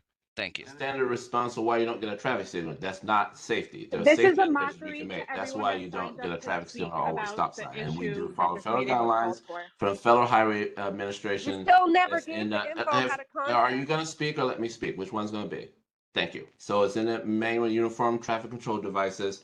And so that's the same guidelines that everybody from New York to Hawaii to Alaska to Florida and Maine follow. So I just want to make that clear. We can still look at other safety interventions that may not be an all-way or traffic signal. And I'm sorry that we didn't get responses to you. We usually do respond to everybody. So for those oversights, let me and Rhonda know, Mr. Vega, we'll get on that, because that's not acceptable that you don't get a response. And Keith, while you're there, can you give your contact the Deputy Borough Commissioner information through the portal? Sure, no problem, Eric. No, like right now. What do you mean by the portal? You mean like the chat here? Just explain how to send you a message. Oh yeah, I mean there's 301. There's the web form that's on the web, the contact form, and you also send the email address for me or Rhonda. I mean Eric and everybody at the board. I'm talking about the public. How does the public go to the DOT website and talk to you? Oh, if you go to the contact form, there's a contact form on our website, and there you can either go through Commissioner Rodriguez directly, or you can go to Brooklyn for my name. You can send requests through my name also in the contact form on our website. Thank you. And Eric, my question, if it wasn't clear, was about Metropolitan and Grand, not about. Yes, that's what I thought so. Metropolitan and Metropolitan and Grand. That's two. Okay, so that's two separate corridors. Well, the workshop was about Metropolitan, Grand, and Morgan, and so, I don't know if there was any sort of like. Sorry.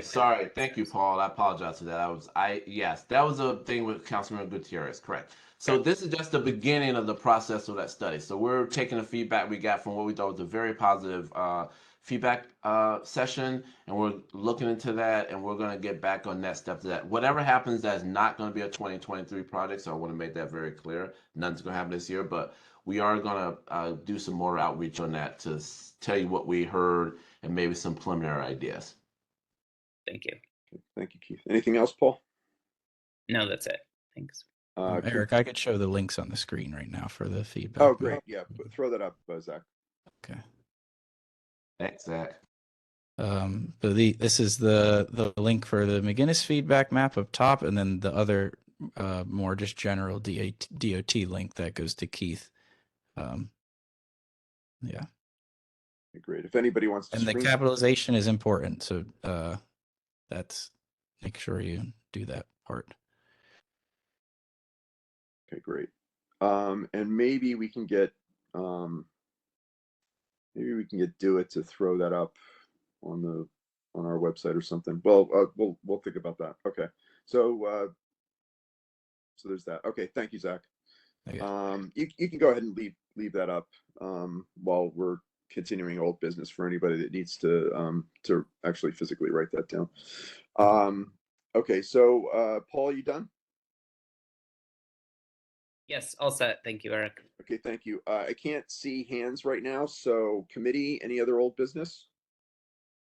Eric, I'm not on the committee, but may I ask an old business question? It's Katie. Please. No. You let Katie and Bronwyn interrupt, but you don't let the rest of the public speak. He literally signed up to speak. You let Kevin the chair. He signed up to speak. Sign up if you want to speak, Erin and whoever and company. You can't. I took time off of work for this because I can't make it to the workshops. Send out written communication so people can answer instead of letting people interrupt that you choose. You entertain who you want. You know what you're doing. Stop muting me.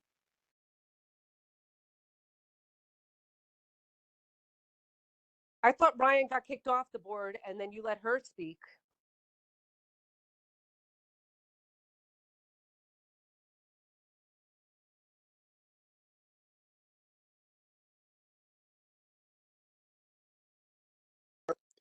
Katie?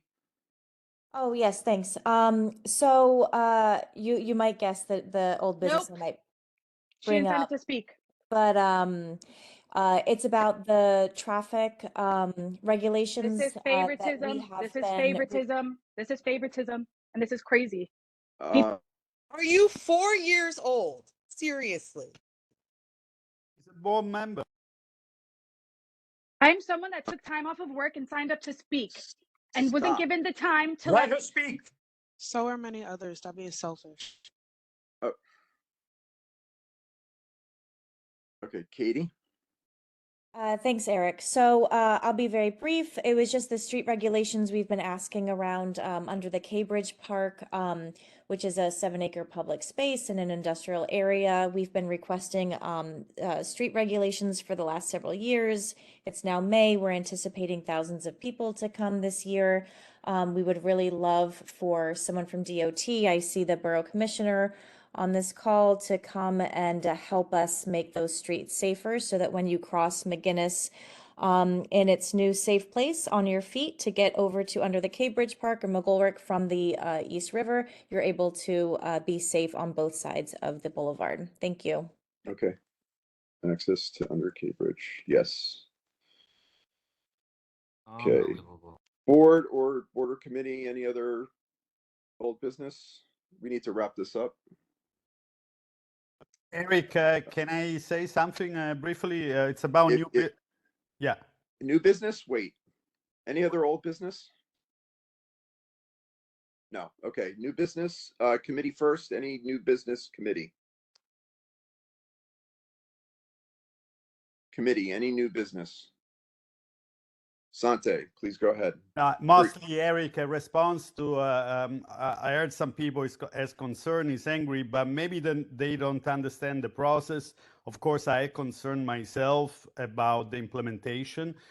So I want to clarify probably, maybe if probably DOT has interest to hear, the community board can have interest to hear, if they come a little bit more organized, do they have a block association? Do they know the process? Because you can sign out. Can you come in number at the next public hearing, a public meeting, a community board one? You need to sign up the day before. We signed up. I mean, I love. Signed up. Did you say? Because No. We're not. No. Yes, William, we signed up. Sante, I take your point. This sounds like a perfect mission for the outreach committee. And maybe we could take it up at an outreach committee meeting in the future.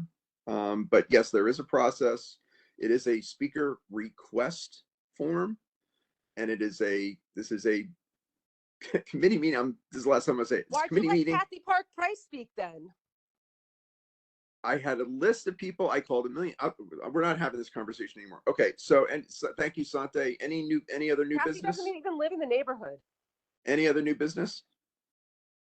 Okay. I want to thank everybody for attending. I'm sorry that people are upset, but we tried to cover as much as we could regarding this plan. As I mentioned, this is not the last that you're going to hear about this plan or the You know that Kathy or gets the paid by or the Transwell. elements. Listen, Kathy so Price you now gets paid have by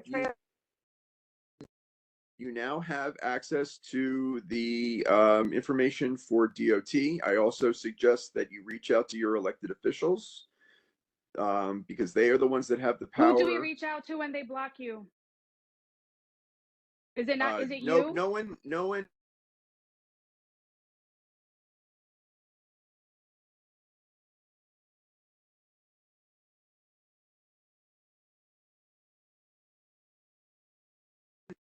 Reach out to your elected officials at all levels. How did and Streets contact. Blog know about the? Okay, meeting adjourned. Thank you. Thank you, Eric. Good night, Eric. Thank you, everyone. How did Streets Blog know about the? Thank you. Your Good night. Reach out to your elected